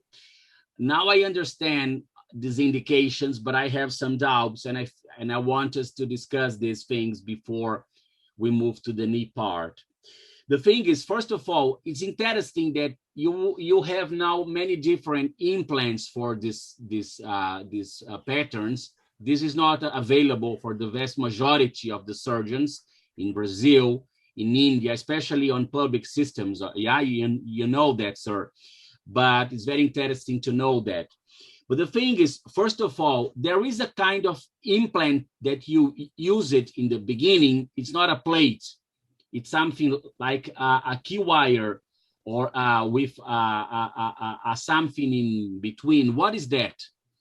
You showed one case without a plate. That was a plate and something else. What was that? What is the kind of implant? That implant was developed by Dr. From Hawaii. His name is, I remember. Robert Madoff. Yes, Robert Madoff. Bob Madoff, yes. Thank you, Andre. Madoff, is important to do the specific fragment fixation. And there is a company that sells the implant, but it's possible to do the implant with a Kirchner wire. Okay. You can do during the surgery inside the surgical center. You can model the key wire to make some implants, and as well you can cut some plates from handsets and use for specific fragments in the distal radius. It's very nice to I think it's an intelligent idea to make some difficult case. Interesting. But the thing is, in spite of the closure of the dorsal retinaculum, what about instability of the tendons? I'm very curious about that. What about instability of extensor pollicis longus, instability of ECRL and ECRB? Even if you close the retinaculum, in spite of tendon irritation, I'm curious about postoperative tendon instability leading to pain. What are your thoughts about that? I really want to know this, sir. We have to preserve the retinaculum tunnels. Okay. Yeah, we open before the joint and preserve after the joint, so we don't have an instability of the tendons. Okay. And one thing, when we think about some other diseases, I don't want to compare apples and bananas, okay? Apples and oranges. But if you think about Kienbock's disease, for example, sometimes doing the neurotomy of the dorsal branch of the pin is something good for pain control, to avoid pain post-operatively.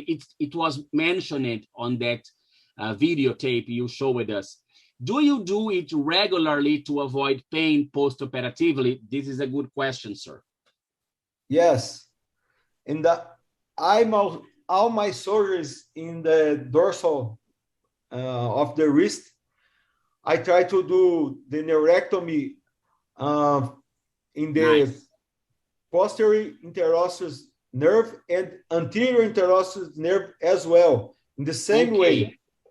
Okay. If you open more deep, you find the anterior interosseous nerve. It's important to cut them to prevent the pain in the joint. Okay, you mean to avoid pain post-operatively, but does it lead to any kind of numbness or permanent numbness on the dorsal part of the hand or not? Not. The dorsal part of the hand receives innervation from the radial nerve, sensoric branch, and the ulnar nerve, not from the interosseous nerve. You mean that one that we have to take care when we operate a Decker vein, that branch? Okay. Yes. Yes. Which is not here. It's more radial, so that would be not a problem. Okay, it's a very interesting technique. I understood now. It's beautiful how you see the joint. Before our friends speak, what about, you mentioned, sir, about removal of the implants, because removing volar plates is not common in distal radius fractures. I see a lot in my public hospital, and we know that. What about the need of removal? Is it common, not common? And the morbidity involved in taking out the plate or the plates? The morbidity is a little. I don't matter about this. Okay. I indicate to remove all the dorsal implants to prevent a tendon injury. Okay. In my routine, if I use the dorsal plate, I remove the dorsal plate. And if I use the volar plate, I don't need to remove. And how long time? You mean 1 year, 2 years, 8 months post-operatively? Which is the minimum time? 6 months. 6 months. Okay. 6 months. Okay, and you're taking all of them. Interesting. Dr. Robinson, your thoughts about this unusual but Robinho. Sergio, thank you very much. Tufi, my dear friend, congratulations. Very nice cases, challenging cases, very beautiful results. And we can see here, similar to the tibial plateau or for the pilon, we have to identify where is the fracture line and where you would like to put your thumb to maintain the reduction of the fracture. It's very, very important to recognize when to go dorsal. This is the key message of your lecture, in my opinion. And this is a very, very challenging management of this kind of fracture. So I'd like to tell you, Sergio, that we can do the same technique of Professor Madoff using K-wires plus a 1/3 tubular plate that is cut. Okay. And we put the plate over the K-wires pre-bent, and we can support making a subchondral rafting. It's like a buttress system, huh? It's like a buttress. No, it's not like a buttress. It's a rafting K-wires to maintain the reduction of the subchondral bone. So this is very, very interesting technique. Very interesting. We can customize and with a cost-effective technique. No. But congratulations, very nice. Very nice. But Dr. Tufi, before Dr. Weinstein speaks, I want to listen to him. Dr. Tufi, listen to me. The vast majority of the public systems in India, in Brazil, we don't have such beautiful plates. So how can we adapt without any adventure, but thinking outside of the box? How can we, which implants can we adapt, if so, to do something similar to that? Because your technique is beautiful, but your implants, they are not, I would say, available in the majority of the systems.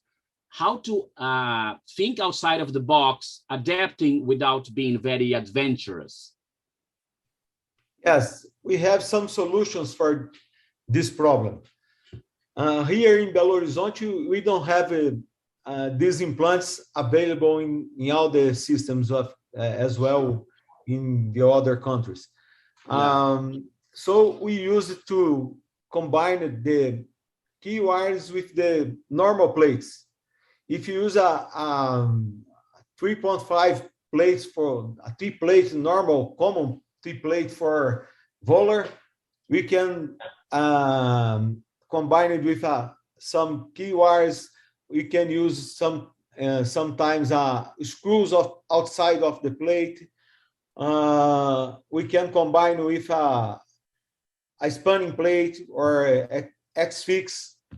I don't like X-fix for distal radius fractures, only for open fractures. But it's important to have in your arsenal.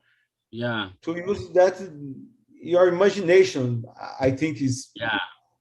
I know, as a backup. You mean as a backup? It's not the first choice, but as a backup.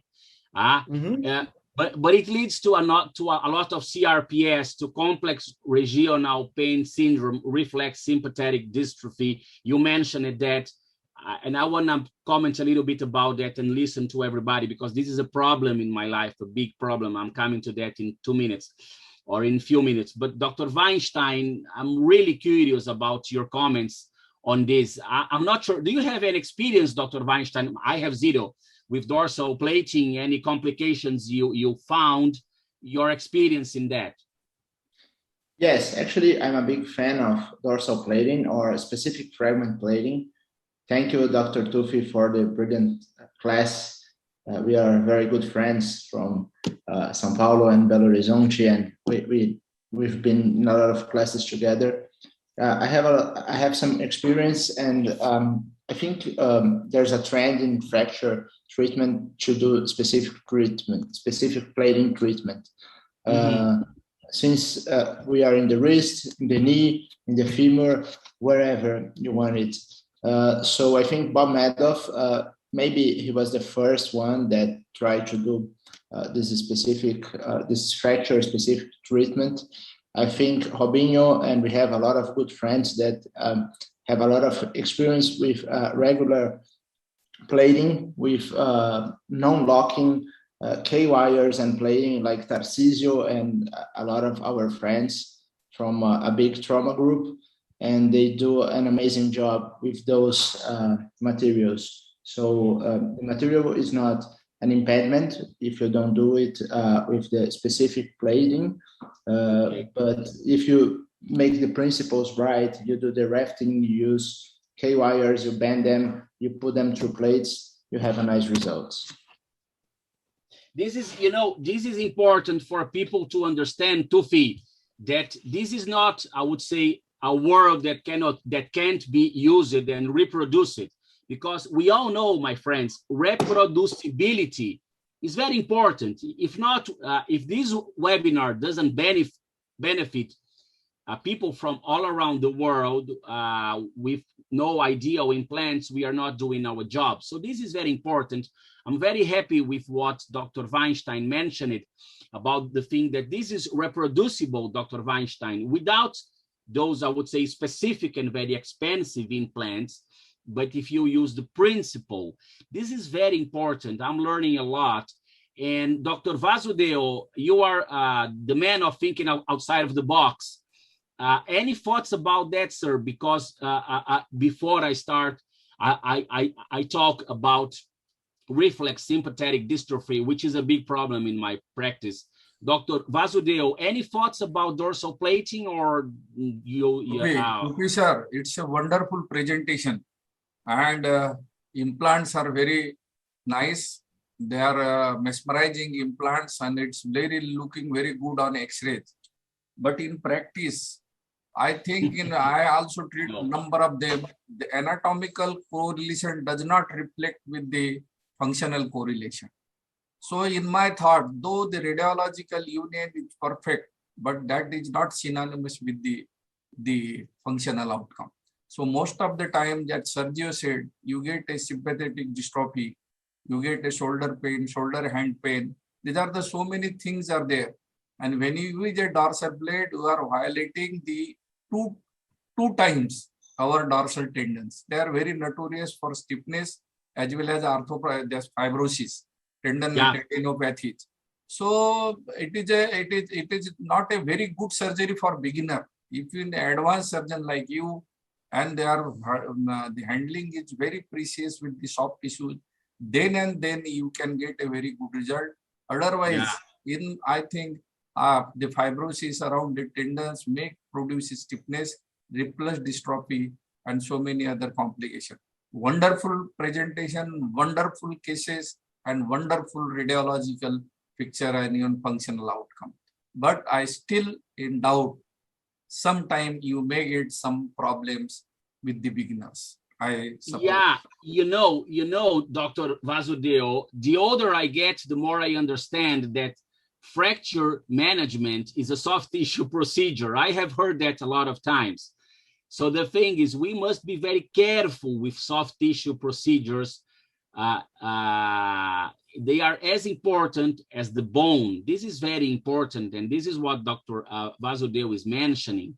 But as I have the opportunity of having wonderful trauma surgeons here and a hand surgeon, let me talk a little bit about a problem in my life. And I am always learning with hand surgeon. I have a big clinical experience in managing post-operative CRPS, which is complex regional pain syndrome, the old reflex sympathetic dystrophy. Dr. Tufi, I've been listening for 5 years about using vitamin C to manage this CRPS or reflex sympathetic dystrophy. And some guys, they are using it not only to treat, but to prevent. So they start using in elective surgeries 1 month before the surgery, vitamin C, not only post-operative, but pre-operatively. Any thoughts about that, sir? I'm always trying to learn things on CRPS because I manage a lot of cases in my public hospital and some in my office. I have good experience. In the end of the story, the vast majority, they do well, but I manage them with vitamin C, B complex, pregabalin, pregabalin, and sometimes amitriptyline. And I put all of them together. I learned it with physiatrists that it's an aggressive problem, and you must be more aggressive in the management to deal with CRPS.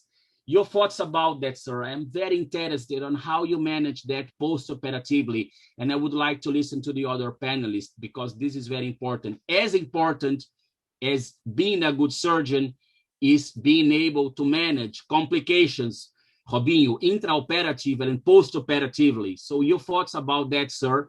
Vitamin C, and if you use pregabalin, amitriptyline, and B complex. Tufi. So this is a big problem for us. For us, big problem. In distal radial fractures, we don't have in most of the cases this kind of problem.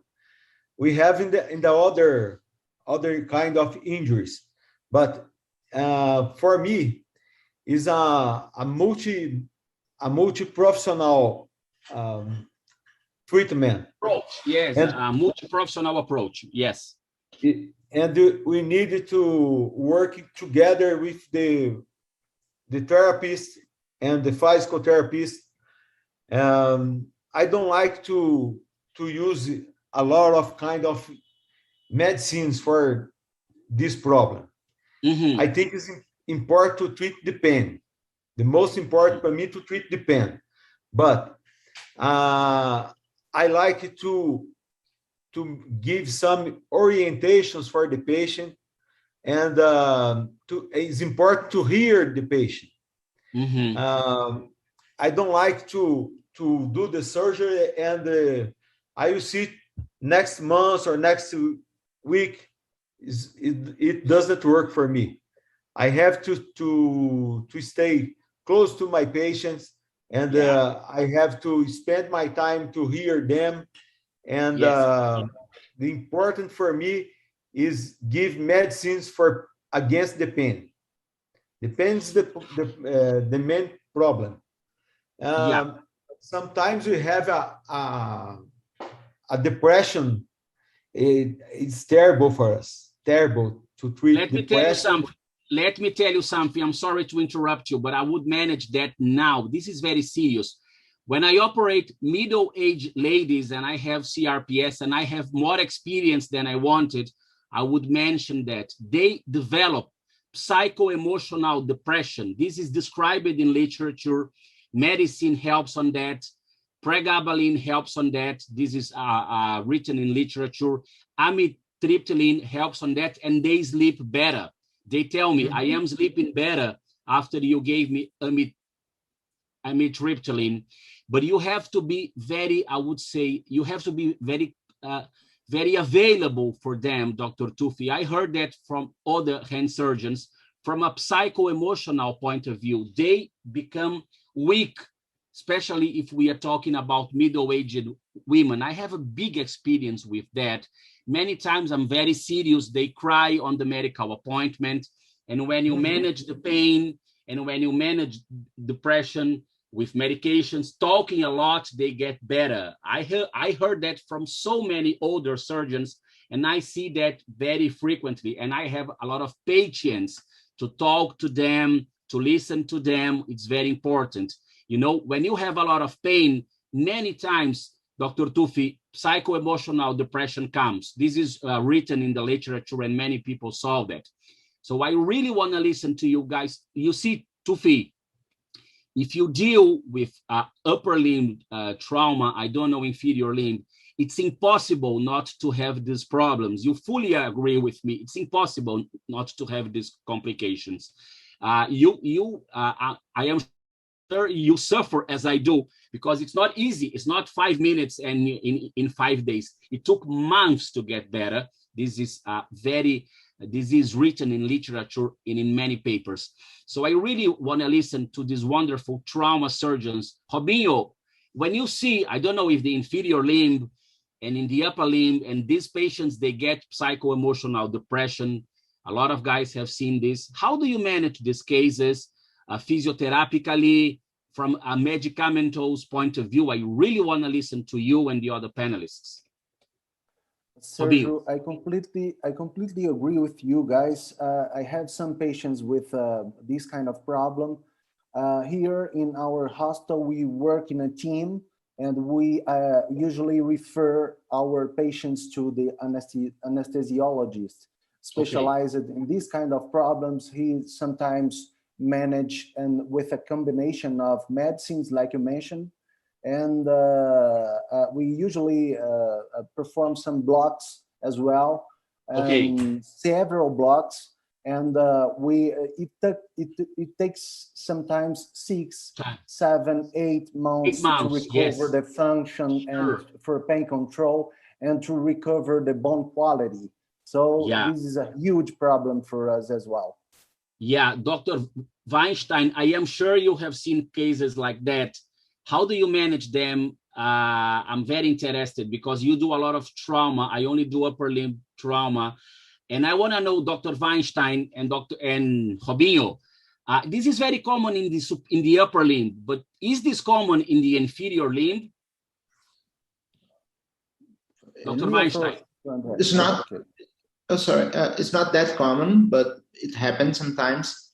I think when you are treating the pain of the patient, it starts before the surgery.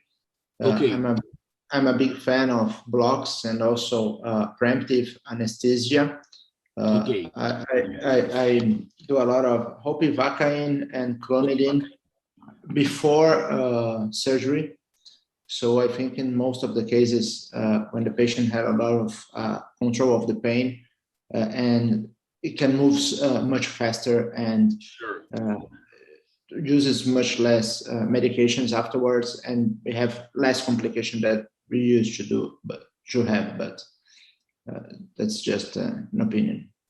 No, sure, and we know the earlier we start physio, the better it will be, but sometimes it's not available. But I want to ask Dr. Elio, because he deals with a lot of sequelae. He deals with a lot of complex cases. Dr. Elio, I never asked you that before.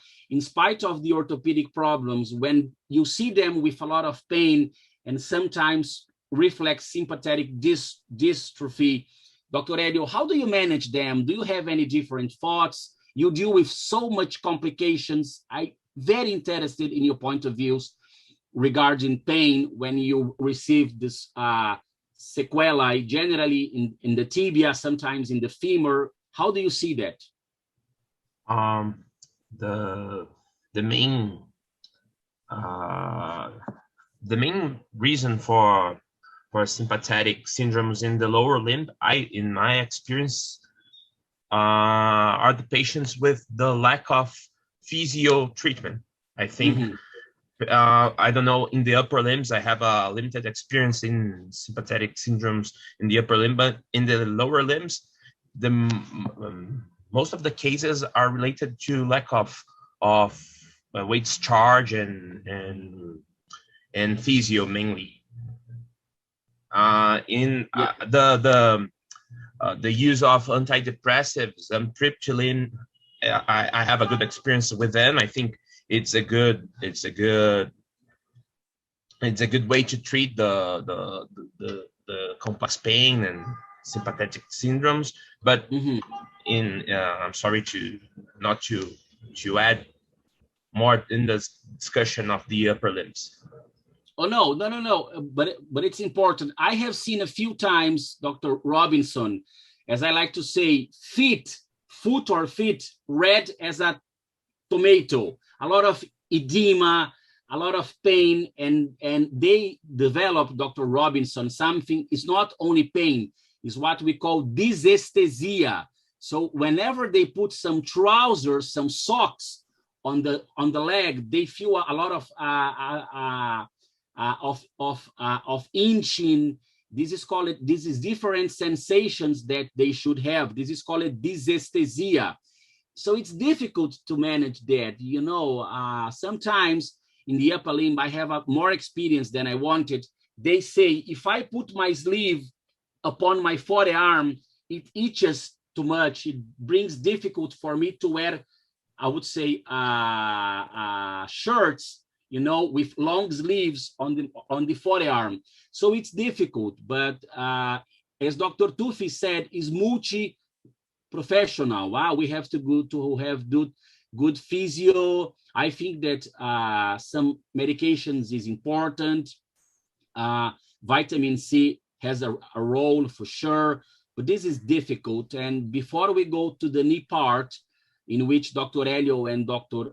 Well, all of you will help. I am here just to learn. Dr. Vasudeo, your experience in reflex sympathetic dystrophy, again, I state, this is a problem in my life. So any experience, sir, how do you manage that?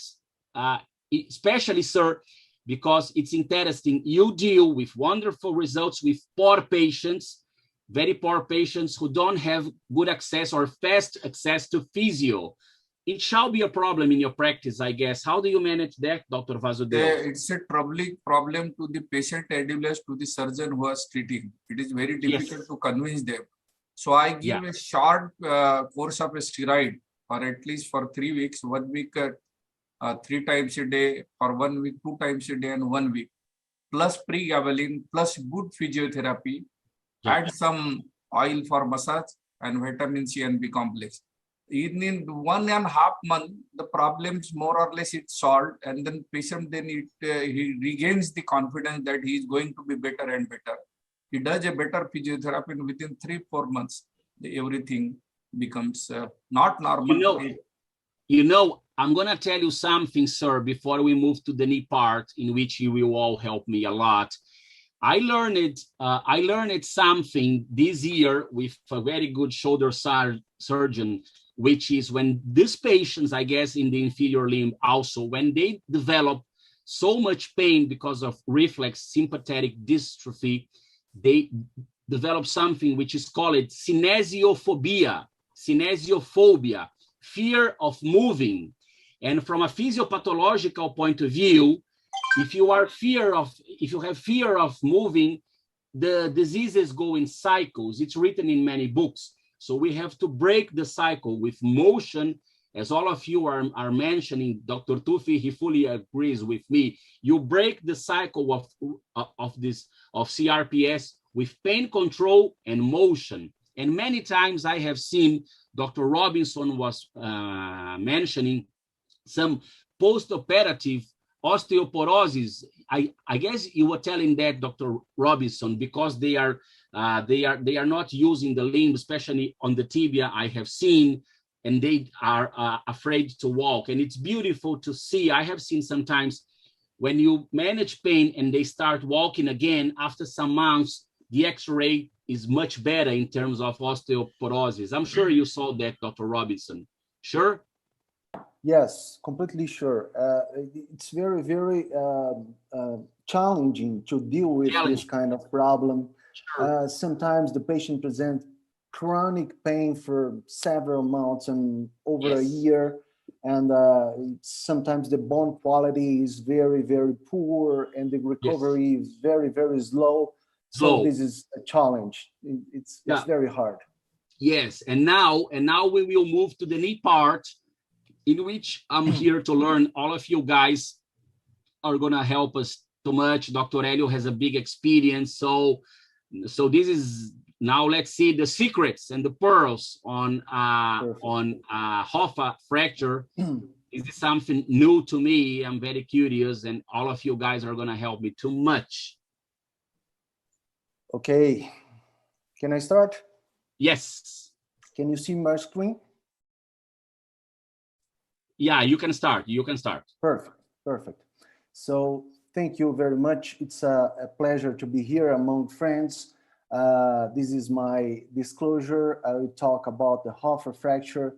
I think my biggest conflict of interest, that is, I love this topic, and sometimes I became full of emotional things about treating Hoffa fractures. So the goals of this presentation are to identify the appropriate approaches according to the fracture patterns and to present some reduction and fixation strategies based on the classification systems developed for the Hoffa fractures. So this is the classic Latourneur classification system for Hoffa fractures. We use this classification still currently. It was published maybe in 1978, if I'm not sure, if I'm sure. And this is a very, very helpful classification system because it helps us to choose the correct way to treat some kinds of Hoffa fractures, especially for fractures of the lateral condyle of the femur. This is the type 1 fracture with the that is the most frequent fracture type, with a vertical fracture line running through the posterior cortex of the distal femur. The type 2 is a true osteochondral fragment, and depending on the fracture size, we can have subtypes A, B, and C. And the less frequent type is a more horizontal fracture line, more stable. However, in our daily practice, we figured out that some patients, several patients actually, present some depressed area of comminution in the weight-bearing zone of the lateral condyle. And for that reason, we proposed a modification in the Latourneur classification system, adding the so-called type 1 variant fracture. The type 1 variant fracture is the type 1 with associated comminution zone in the weight-bearing area of the lateral condyle, and it was published some years ago in Injury. And this is a very, very interesting paper, beautiful paper from China, from the Kongfeng Lu group, and the authors in 2017 published in JBJS. They mapped 74 isolated lateral and medial condyle fractures of the distal femur. It's a huge number, and you can see here in this picture, the lateral Hoffa fractures are the red lines and the medial are the green lines. And you can see that lateral Hoffa are completely different from medial Hoffa fractures. The lateral Hoffa fractures are much more frequent. They are more concentrated in the weight-bearing zone of the lateral condyle, and they are a little bit more vertical. Medial Hoffa fractures are less frequent. They are more spread, and they are a little bit more horizontal. For that reason, we think that applying the Latourneur classification system for the medial Hoffa fracture is not actually a good idea. Fortunately, the authors showed that in almost 50% of cases, we have some degree of comminution in the weight-bearing zone. This is very important because when we add the type 1 variant fracture for the classic Latourneur classification, we did not know the percentage of patients who present actually the comminution zone, the weight-bearing area of the lateral condyle. And this is a very, very helpful information because the management of a Latourneur type 1 fracture is completely different from the management of a type 1 variant fracture. So this is another paper from the same group, and the authors performed a biomechanical study comparing several types of fixations for Hoffa fractures, and they found that a fixation from posterior to anterior with a buttressing plate increases the stability of the construct, thereby providing a more stable fixation. So for that reason, for Latourneur type 1 fractures, the most common fracture pattern is not a good idea to do an anterior approach and using only leg screws for fixation. This is not stable enough to provide a good functional outcome and a good result in terms of fracture stability and healing. So for that reason, the most stable fixation for that kind of fracture is buttressing, posterolateral buttressing plate plus leg screws from the back to the front, like you can see here in this picture.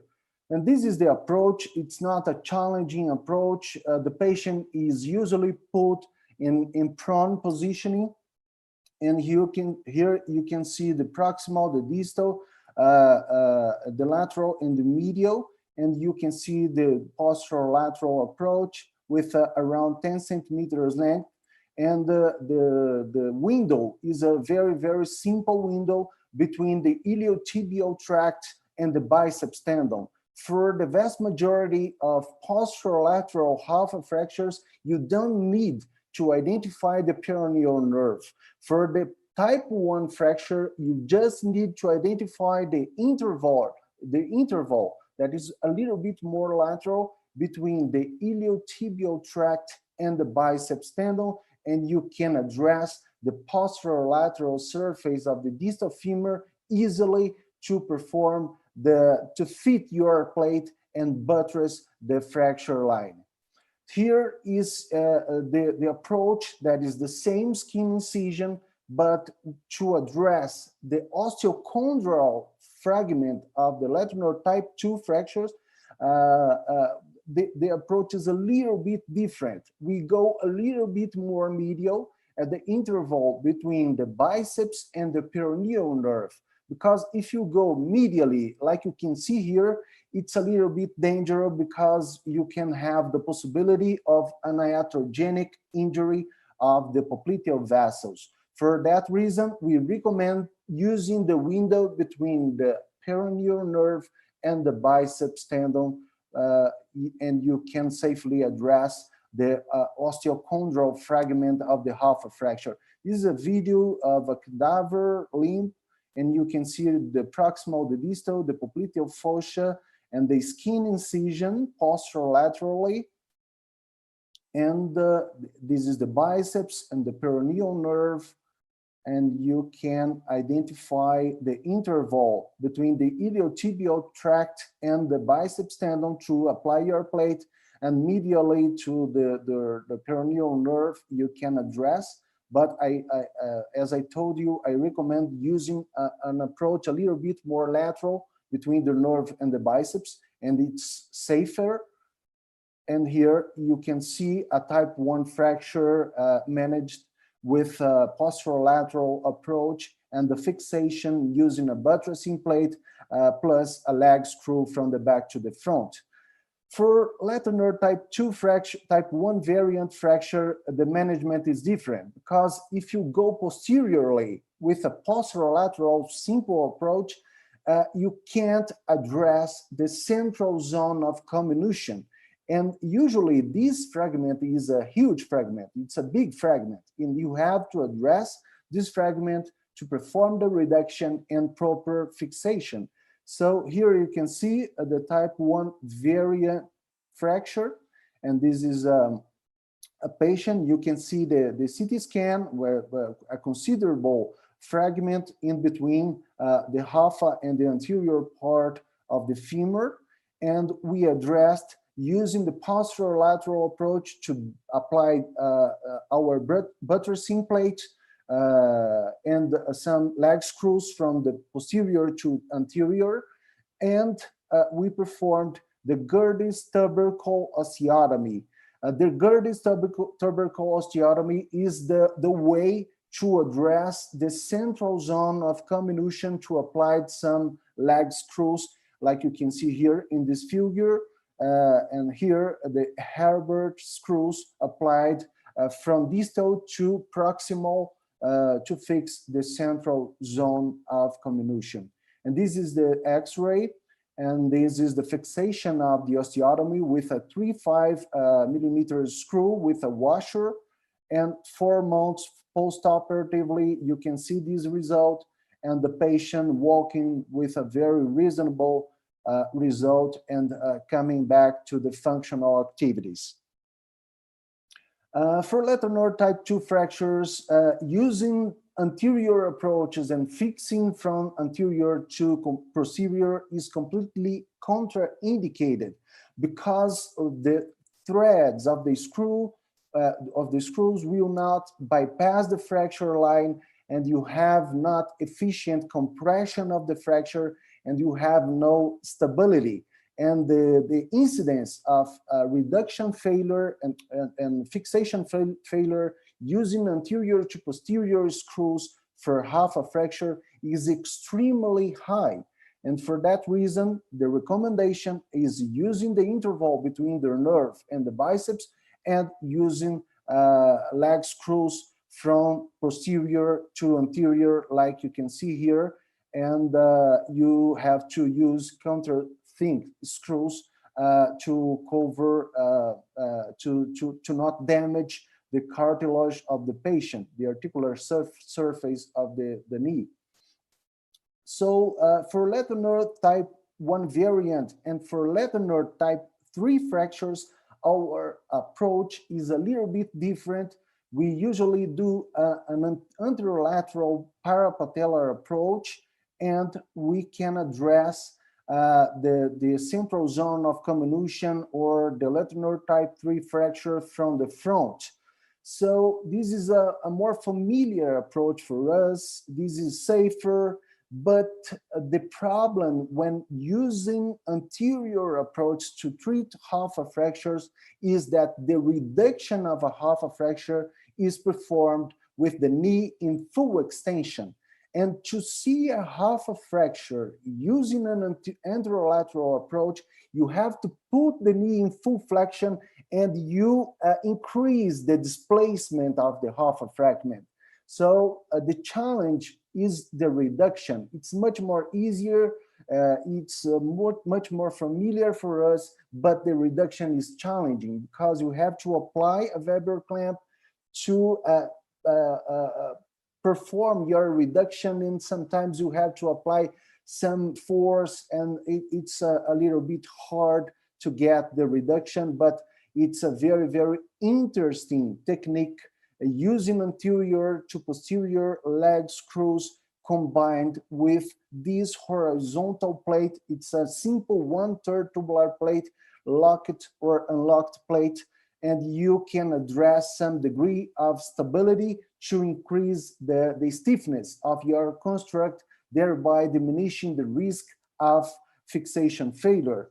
This is a very interesting case that we have operated some weeks ago. This patient suffered a motorcycle accident and presented with this knee flexion, stiff. The knee was completely stiff in flexion. You can see that the patient presented a malunion of the proximal tibia and potentially patella baja as well. And this patient presented a Letourneur type 3 fracture. And interestingly, the patella was entrapped into the fracture zone, into the fracture line, you can see here.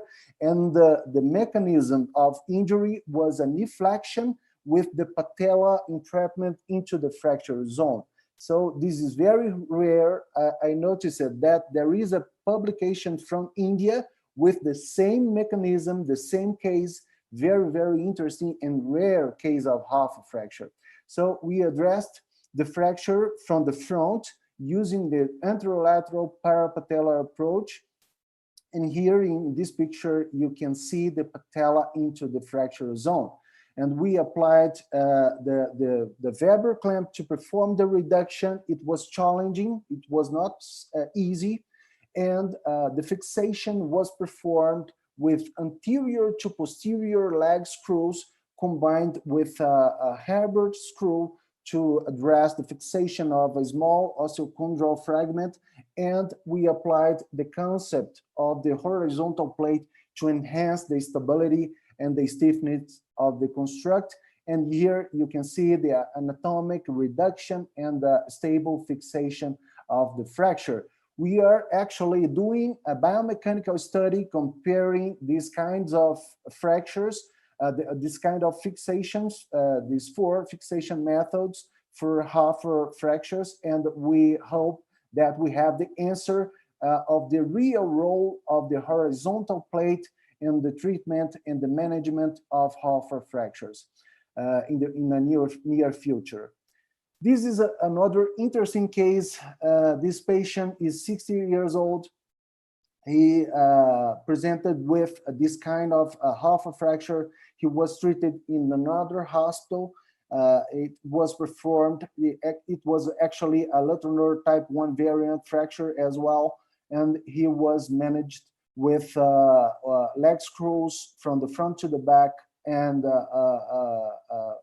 a leg screw also to fix the small the small depressed fragment of the central zone of the weight-bearing zone of the lateral condyle.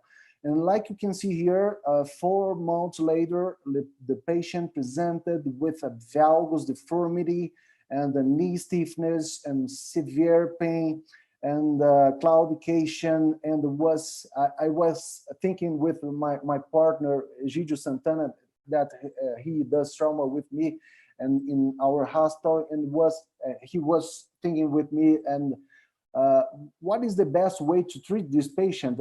It's reasonable to think about a salvage procedure or a replacement, a knee replacement. He's 60 years old, so we decided to try some salvage procedure to increase the survival of this knee.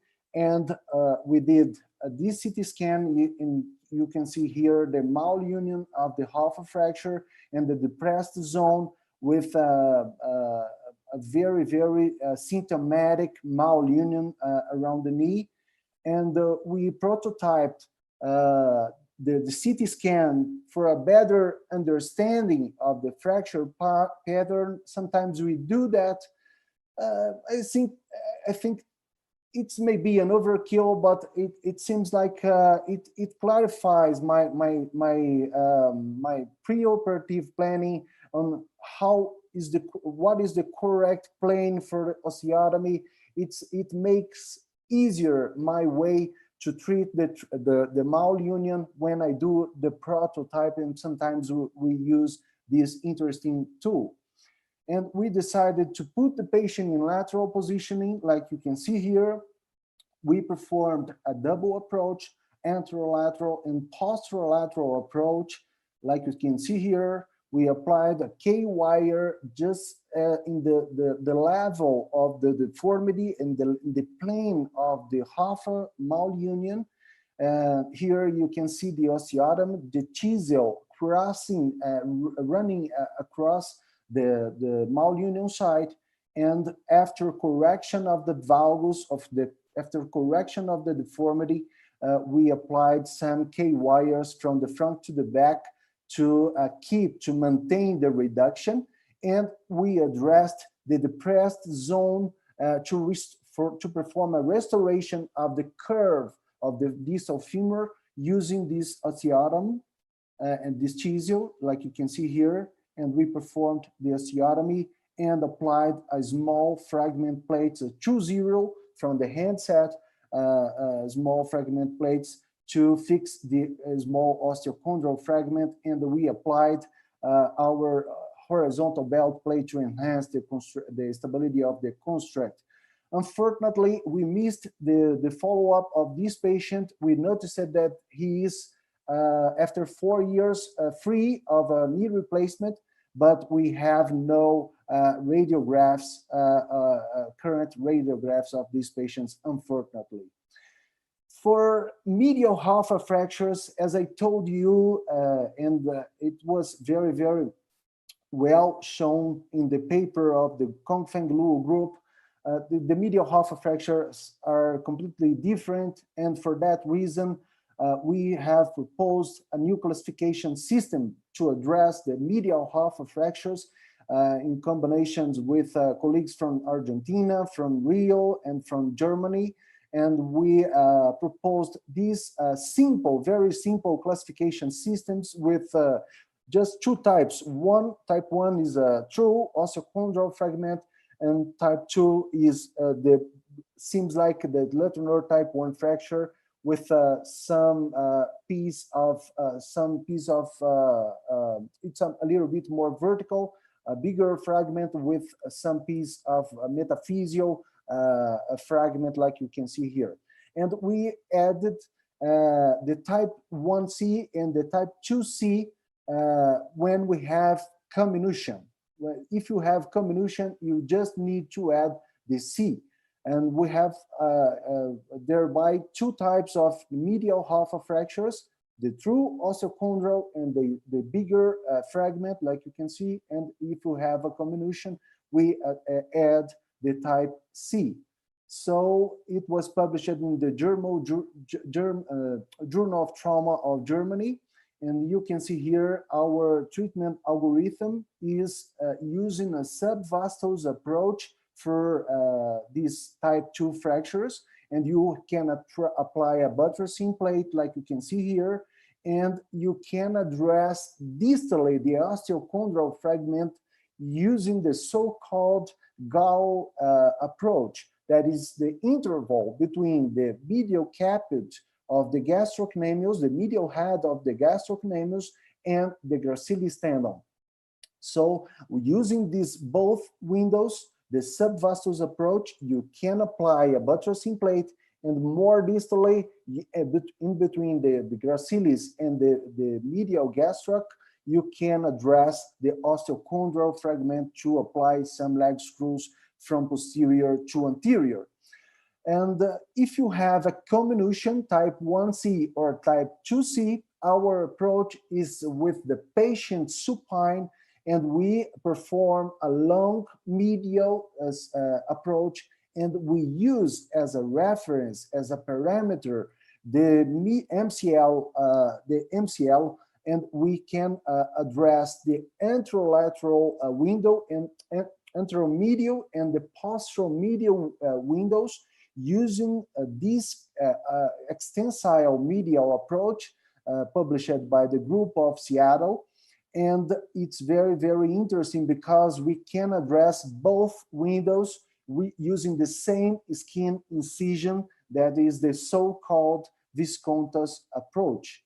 And this is an interesting case. This patient is a young boy who suffered a motorcycle accident, presented this medial Hoffa fracture, and we applied a posteromedial approach, a subvastus approach to apply some buttressing plate, and you can see an MCL avulsion fracture, and we have used 1/3 tubular plate working as a big washer to cover this fragment.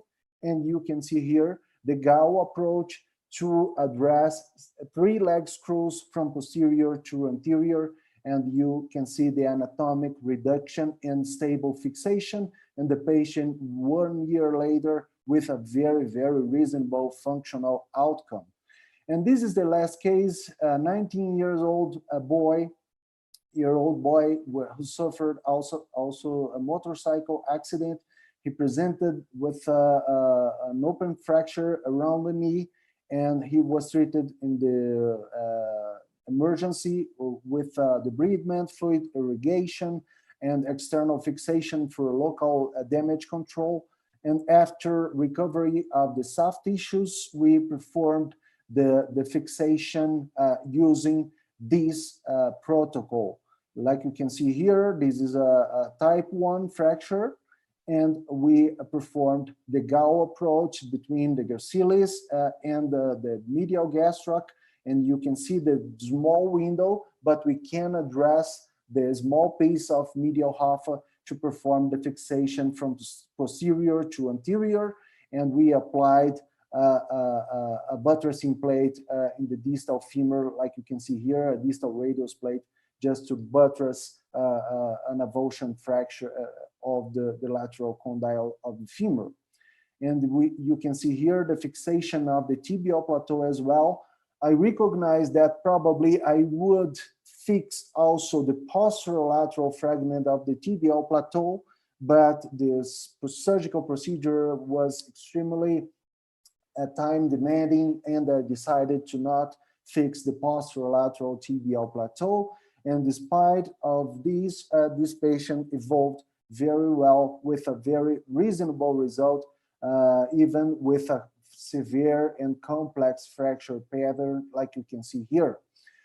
As take-home message is very important when dealing with a Hoffa'S fracture. Recognize that in almost 50% of cases, we don't have only a type 1 lateral nerve fracture. We have actually a type 1 plus a comminution zone in the weight-bearing area of the lateral condyle of the femur. And it's a key, it's very, very important to recognize that, because the management is completely different, as I showed you.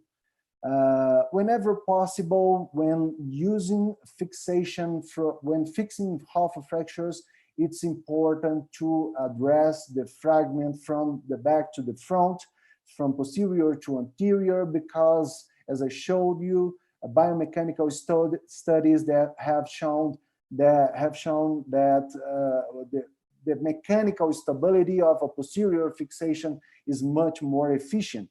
And AP leg screws plus horizontal plate seems to be a very helpful treatment alternative, but we lack some mechanical and clinical validation, and we are still working in that direction. Thank you very much for your attention. Well, my friends, well, very beautiful. I'm so, I would say, happy that I have so many friends which are paranoid as I am with documentation, because it's painful. I know that. Yeah. I spend big part of my weekends, as I'm going to do today and tomorrow, on documentation. It's painful. It's a continuous work, and I'm very happy you do that. And I have some questions, but I am here just to learn. So I have so many specialists here which can contribute to this beautiful.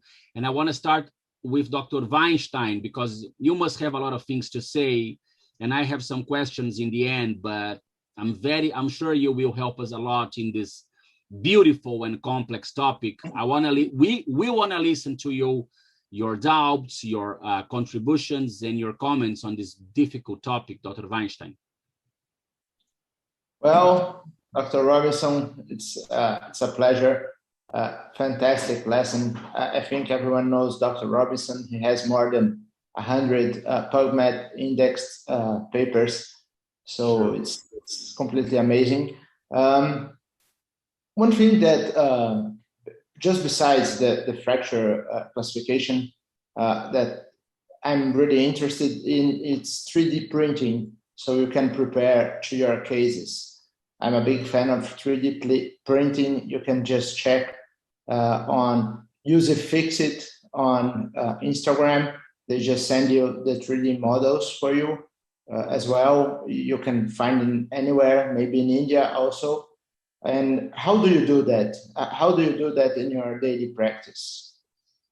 Andre, thank you very much for your kind words, my dear friend. Andre, it's a little bit hard for us, because I do 3D printing in malunion cases and to plan osteotomies, because it's we have to pay for that. So we don't have, at least here in our hospital, you have to pick the CT scan and send to a lab, and they print for us, but we have to pay for that. And it's not, it's a little bit expensive, at least currently. It's a little bit hard to use in every single case. We reserve the 3D printing for malunion osteotomies and for some complex cases when you have to plan in the paper and you have to plan and to be a little bit more familiar of your preoperative plan to gain some time during your surgical procedure. I don't use that for acute fractures. Can I make some comments? Can I make some Yes, comments, sure. Dr. Weinstein? I have one more. 3D. Okay, sure. No, I'm just gonna say something to help all of us here in Brazil, and then I want to listen to Dr. Weinstein. So you check this. This is a very complex osteotomy that I have done in a distal elbow malunion. This is the proximal radius, and you can do it like that. So this is something that was done to me by our good friend, Dr. Bruno Gobato, which is the guy who knows most about 3D printing in Brazil. So in these cases that I have in my public hospital, I pay money from my pocket because I send him. He does it for free in his house, but I pay for the how can I say, the mailing. It's still difficult, as Dr. Robinson has said, but I just want to make, I would say, a tribute to this wonderful Brazilian surgeon who has been, he's a shoulder and elbow guy, by the way, but he has been helping us too much in developing this technique. But it's difficult, it's very difficult, but I don't agree with what Dr. Robinson mentioned, that it may be overkill. It's not overkill, it's over difficult for us to get it, but it's very useful. And I just want to mention that Dr. Bruno, he has been doing a lot of help in complex cases for reverse arthroplasties with glenoid defects. So he has been elemental for the development of this in Brazil, and he's always there to help us, just for you to know. But having said that, Dr. Weinstein, please continue. We are eager to listen to you, sir. Sir, no, my friend. It's not a sir, it's my friend. Thank you. That's much better. Actually, I have a question, because I think Robinson's thoughts are very similar to Tufi. It's like a specific fragment type fracture. And I've seen that you did a lot of horizontal belting plates on these fractures. Can you make any comment on that? Because I think it's another very interesting technique that I know that you publish and you use it a lot. Yeah, Andre, you are sure. We love to use that tool, that kind of fixation. We use that in the tibial plateau fractures and several kinds of tibial plateau fractures, especially for the posterolateral the articular depression, to act as a rim plate and with some rafting screws to keep the reduction. We use in the proximal humerus fractures to fix some kinds of greater tuberosity fractures. We use in the tibial pilon fractures, a lot of tibial pilon fractures. And but I think in the distal femur for the Hoffa fracture, the function of the work of the plate is a little bit different. It's to help maintain the reduction, because only screws fixation for a femur fracture, it seems to be a little bit weak. It seems to be a little bit insufficient to maintain the reduction, because we have extremely important sharing forces. For that reason, and sometimes it's impossible to apply a buttress in posterolateral plate or posteromedial plate, because we don't have a metaphysial piece of bone to do that. Sometimes we have the true osteochondral fragment.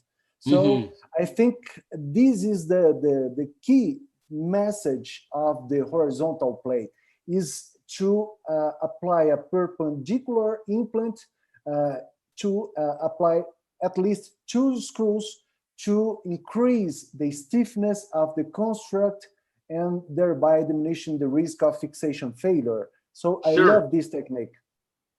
Sure. You see, Dr. Robinson, before the others speak, as I do a lot of shoulder and elbow trauma, we can think a little bit like when you have, I would say, a lateral, this is not common, a lateral condyle fracture of the distal humerus, in which you can use the same idea, a buttress plate and or cannulated screws.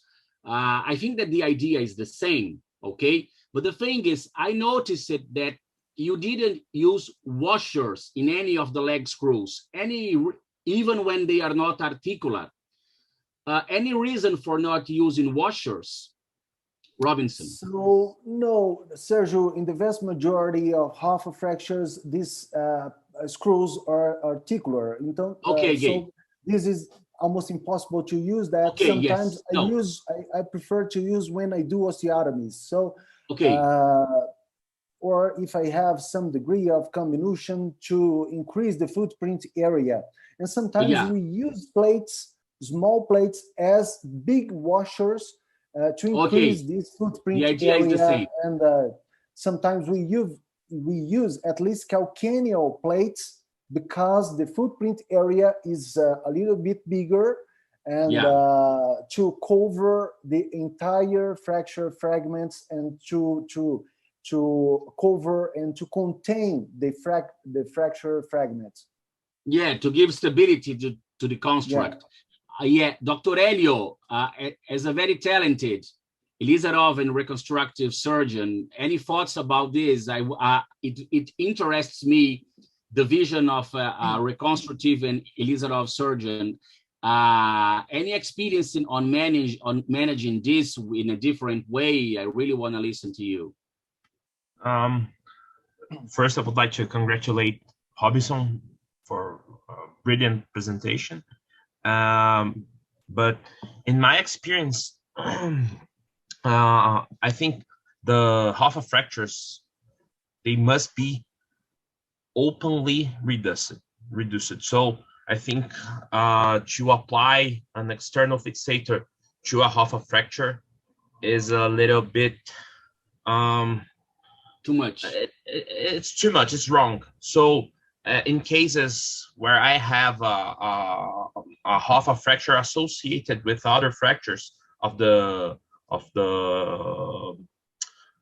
distal femur, I usually open the fracture to reduce the fragment, the Hoffa fragment, and instead of the buttress plate, I use the principles of external fixation. But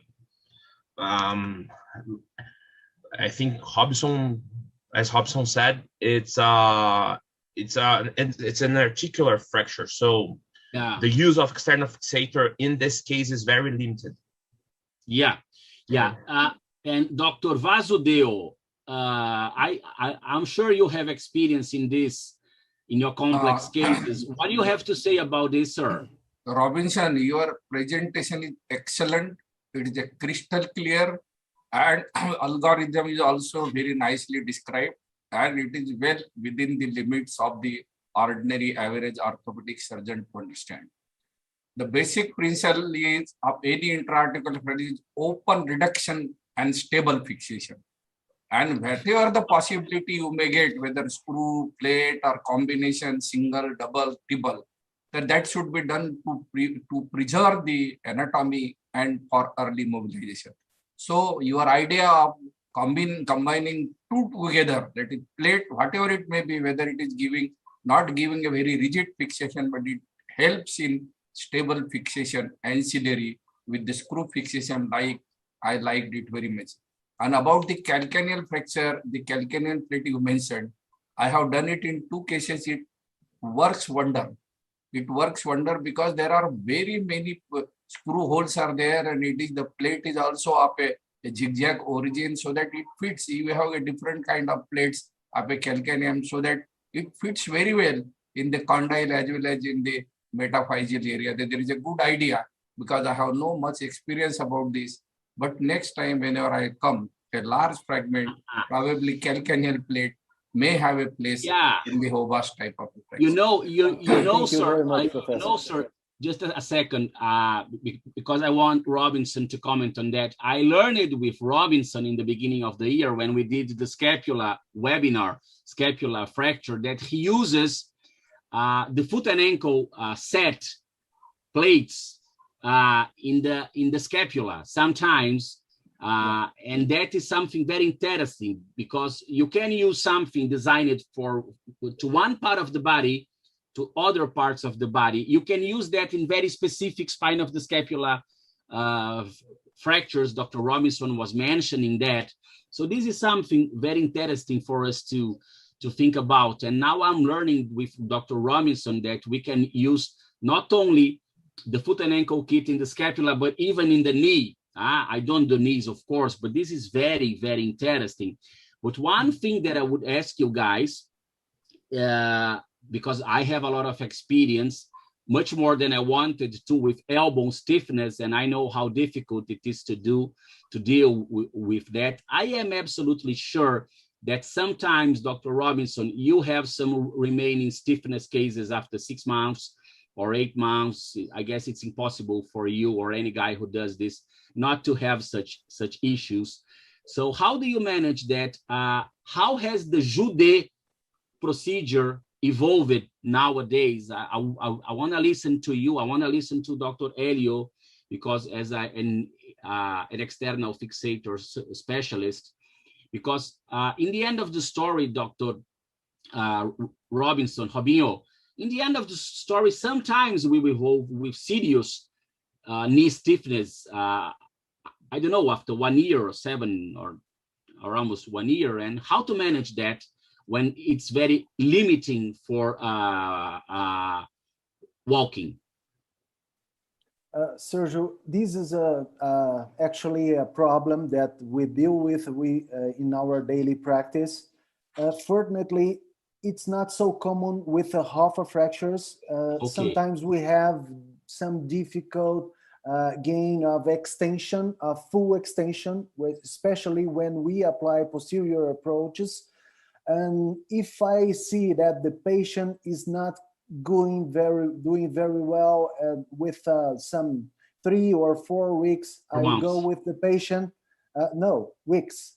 If the patient is not, if the patient is not going well with range of motion, sometimes I go with the patient for a manipulation under anesthesia. It's sometimes you gain the range of motion, but post the manipulation, the following the manipulation, you have some loss of range of motion as well. And this is a huge problem. I reserve the Jude approaches. I think the stiffness, the knee stiffness, is more common for floating knee and for type C3 type fractures of the distal femur, but for Hoffa fractures, fortunately, they are not so common. Yeah, fortunately, they are not so common. Yeah. Okay. And I have heard something. I'm just talking about because I am very curious to learn all of the time. Some guys talk about the mini Jude. What is the mini Jude? For me? The mini Jude. It's a smaller Jude approach. Does it still exist? Yeah, Sergio, actually, we have several techniques for treatment of knee stiffness. We have minimally invasive procedures. There is a publication from the group of Into, from Rio de Janeiro, that is very, very interesting. It's a MIPO technique. You can release the medial aspect of the knee and perform some windows to release the anterior surface of the femur. But actually, I prefer the modified Jude approach. We have a publication about that as well. We do the standard lateral approach, and we go to release the medial retinaculum from the lateral window. We don't use, I think it's not necessary to perform the medial window to release the medial retinaculum, because we can do that addressing the medial from the lateral. So we go under the patella and we can release the medial retinaculum from the lateral skin incision. But there are several.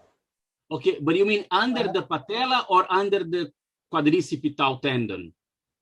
Both. under the patella to release the retinaculum, and we go under the quadriceps tendon to release the quadriceps tendon, and sometimes we have to release everything, and after that take out your implants, and we go proximally until the greater trochanter. So we release the whole femur in the vast majority of cases, because it's hard. Judea approach is you start with a small incision, and you are going to spread your incision until a whole femur approach. No, it's hard. It's hard. Dr. Weinstein, your experience with knee stiffness, this is something that must happen to all of the guys who deal with complex inferior trauma, inferior limb, as all of you guys. How do you manage that? Because, and listen to me, we have many juniors here, so they have to understand the principles, because you are a senior guy, and we have to, and we just want to know, how do you manage that, at least regularly, when you see such a difficult scenario? Actually, the most important lesson that we can teach on knee stiffness is not to get a knee stiffness. You have to make a rigid fixation. You have to teach the patient how to move her knee, and it's absolutely unacceptable to immobilize the knee after surgery. You should not do that. That's the main issue.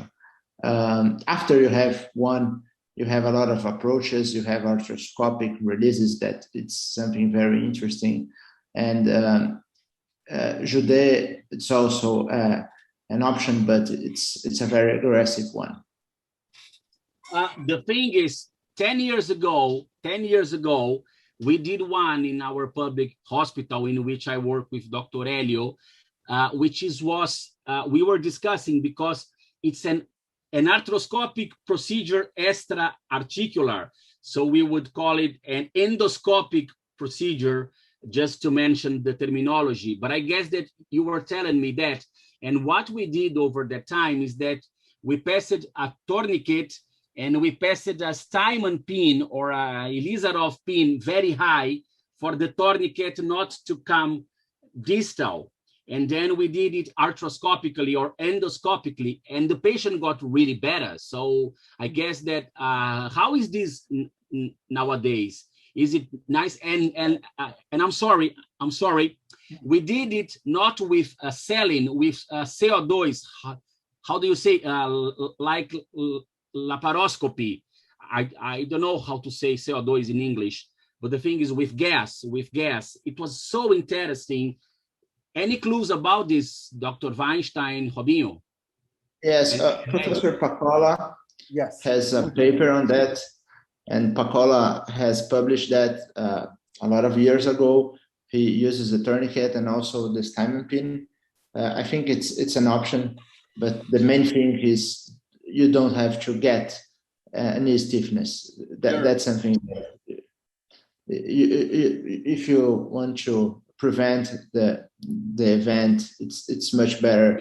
Yeah, yes, as I tell the residents, sometimes prevention is the best treatment. I guess that this is the idea. But Dr. Robinson, he wants to say something before I listen to the other ones. No? Yes, no. Andrea told that the technique is from Professor Pacola. The use of a Steinman pin to keep the tourniquet proximally, and the Jude approach using the endoscopic technique is Pacola technique. With gas, but not with saline. Yeah, the Pacola is the Pacola technique. There is a video with this technique, and he was doing that technique for the knee stiffness with a small windows release of the quadriceps tendon percutaneously. Nice. And it's a very, very smart technique that was developed by the group of USP Ribeirão Preto. Lovely. This was, because the guy who did this 10 years ago, I guess you know him. He's a wonderful guy. It's 10 years I don't see him. Guilherme Garofo. He's very good. And he was, and he did the fellowship with him. He's in Vita now. But Dr. Helio, I know you have some problems like that as an Elizarov surgeon. Your concerns about knee stiffness and Jude, I know you have a lot of experience. As a reconstruction surgeon, I'm more used to knee stiffness.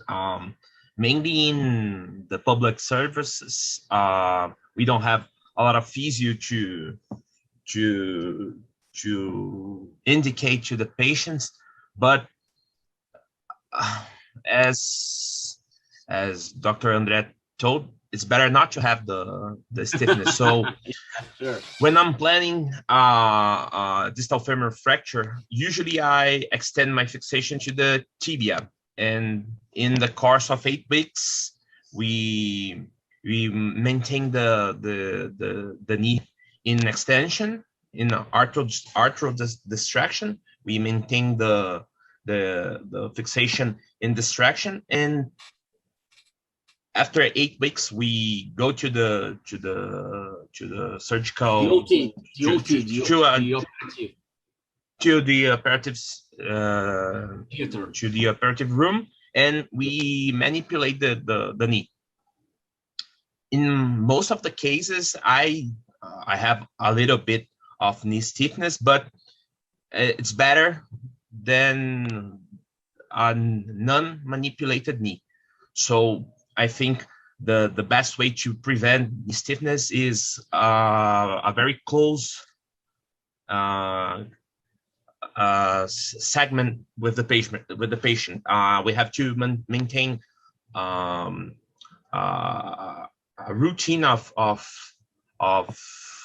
physiotherapy, exercises, and that's it, I think. Okay. That's my. I have a last question. I always here to learn. But Dr. Vasudeo, your thoughts on all of this? I'm sure you have this problem, sir. So actually, knee stiffness is not it is a very common problem, frustrating problem to the patient and surgeon. Better is to prevention rather than cure, because successively after doing arthrolysis, whether you do arthroscopy or open also, results are not very encouraging. Some of them, they get a good range of movement, some of them they don't get. And it's a frustrating job for physiotherapy for a long time, 2 to 3 months. So my best way is to give, don't give a chance that knee should be stiff. That's all.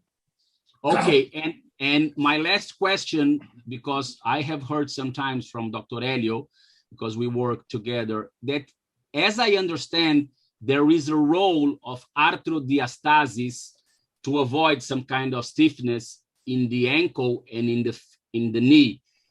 Do you have anything to say about that, Dr. Helio? In the role of arthrodiastasis to avoid stiffness. I am not sure if I am saying things wrong. Yeah. To avoid stiffness, I think when you do a fixation, an articular fixation, the femur and tibia, the tibia and ankle, I usually maintain the articulation in distraction. And I think most of the surgeons that use external fixation as a method of osteosynthesis do it.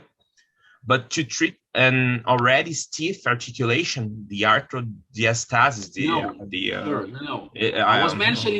I was mentioning as a prevention in the acute scenario. It's a common sense in external fixation to maintain the articulation and distraction. Okay. Well, that was a very nice webinar. You know, Dr. Robinson, we are beating 3 hours now, and this is very common. We always get 3 hours, but I think that the time is coming. So the thing is, I really want to thank you guys. I learned a lot of things. Dr. Tufi, thank you for the beautiful presentation. Dr. Vasudeo, Dr. Robinson, thank you very much. It's a pleasure to have you here. Namaste, sir. I really want to say thank you. really want to say thank you.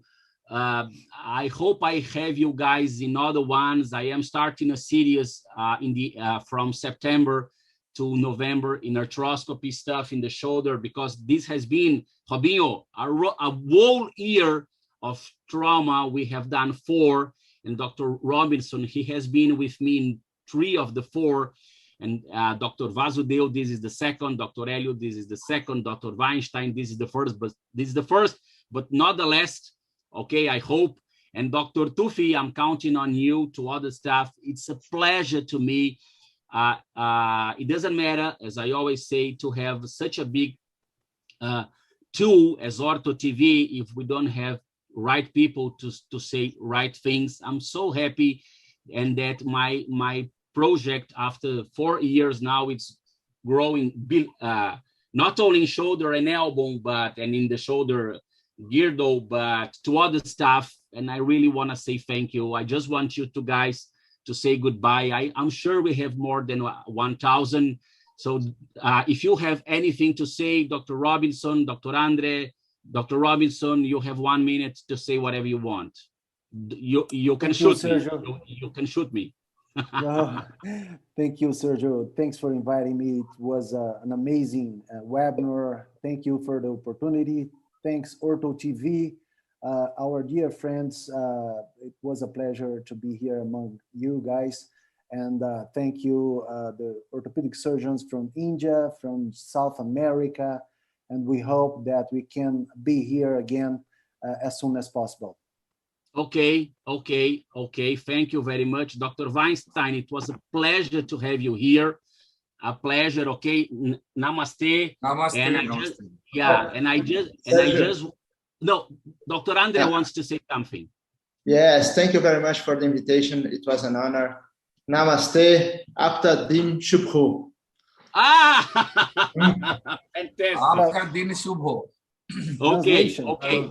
And just for the audience to know, in a few days, I'm gonna post this event in my educational channel in YouTube. It was a pleasure. And just before we finish, I'm not sure, Dr. Jagan from Ortho TV, are you here? Or Dr. Neeraj, I don't know. Thank you so much. Jagan. Yes, sir. Jagan, do you want to say something, or can we stop? Jagan. It's okay. I'll just stop that session. Okay. Yeah. Nice to hear, sir. And this is really honor for Ortho TV to be part of you guys. Yeah. Thank you, sir. Okay. Bye-bye, people. Thank you very much. Thank you. Bye. Namaste. Namaste. Namaste.